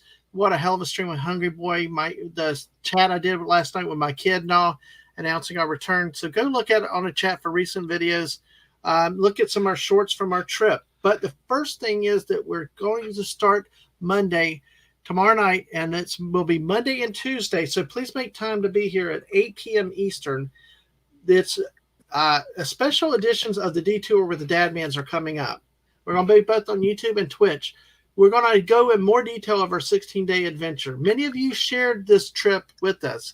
We did a recap stream when we were home. We talked about the AC belt. If you heard, some of y'all were with us on the live streams and y'all heard the belt and our drive streams and stuff along the way. So there's, this is a breakdown what we're going to do. Tomorrow night, we're going to do the first leg, which is we're from getting on the road through Alabama to Louisiana. We met great clobbering times and up through Mississippi and up to Missouri tomorrow night. So we got a lot of stuff. And then Tuesday night, we'll talk about another leg of the journey. So we'll be doing this on Monday and Tuesdays at 8 p.m. for the next several weeks. So join us for that and get to see more pictures and hear more about the experiences. Pat, there was a stop in Wyoming that if I played this game that was in front of me, I would have never gotten to Denver that night. And as it was, we got to Denver at 11 o'clock. So please join us for this. This is a really good, and Mrs. will be here, and she'll add a lot of class and grace, and she's worked real hard on our presentation with things. So we got that. Wednesday night, Fortnite special. I'll be playing with the missus and with Lorena Creole and Culture Casino Wednesday night at 8 p.m. So please go join us for that. Come have fun with us hanging out. And speaking of that, when I leave here, I'm going to go watch Lorena and Culture on the Welcome to Florida show. So make sure y'all go over to Lorena's channel and check her out and check out the Florida show if you haven't. Definitely a great thing. If and Culture, just such a great guy. Yeah, Jesser Stunning. Can y'all put that link, Jesser Stunning? Can y'all put Lorena's link in for me tonight, real quick? Go ahead, Pat. I'm sorry. Definitely check out Lorena because Lorena needs you more than Culture needs you, but we all need you.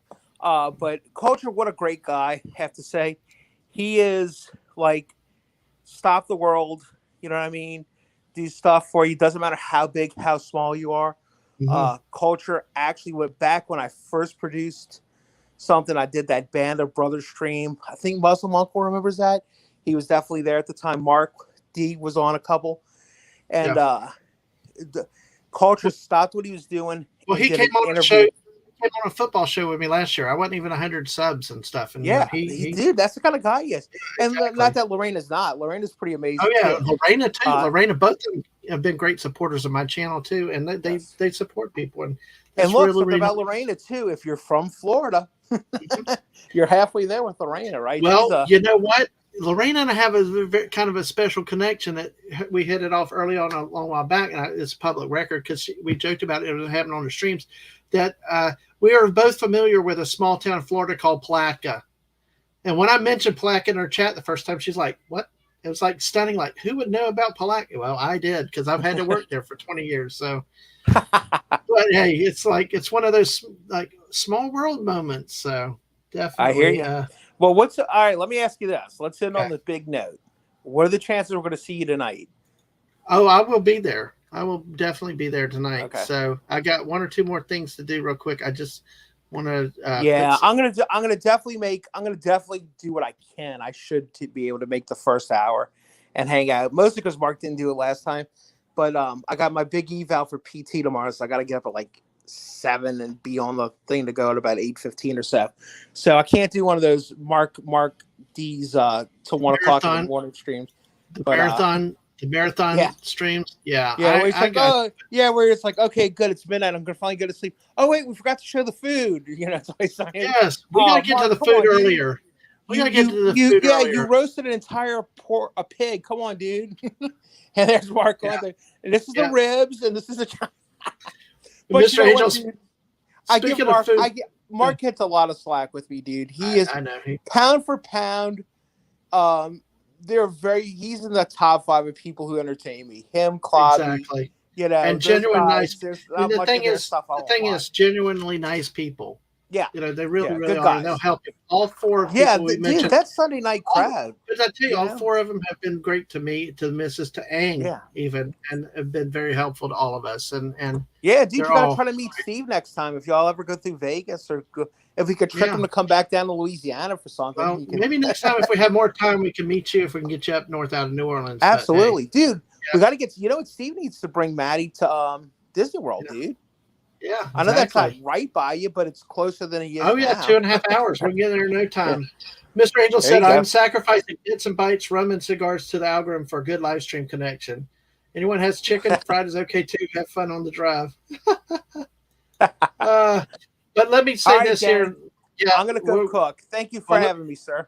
have a good There one we while go. I finish up, Pat. Good to see you, man. Good luck. Happy cooking. Thank you, So sir. But yeah, you gotta pump starting. I got it. Yeah, Studying and You Brave guys will make be here sure you next. remind me of this. I got to be there for Sunny and Brave Megatron. So All right, he was I here will. for me. I will tag you. I can start tagging you when I put tweets out if Yeah, that's dude, okay. do that. I'll retweet you. Heck, man. I don't have a Okay. lot going on Sunday night till late. So yeah, absolutely.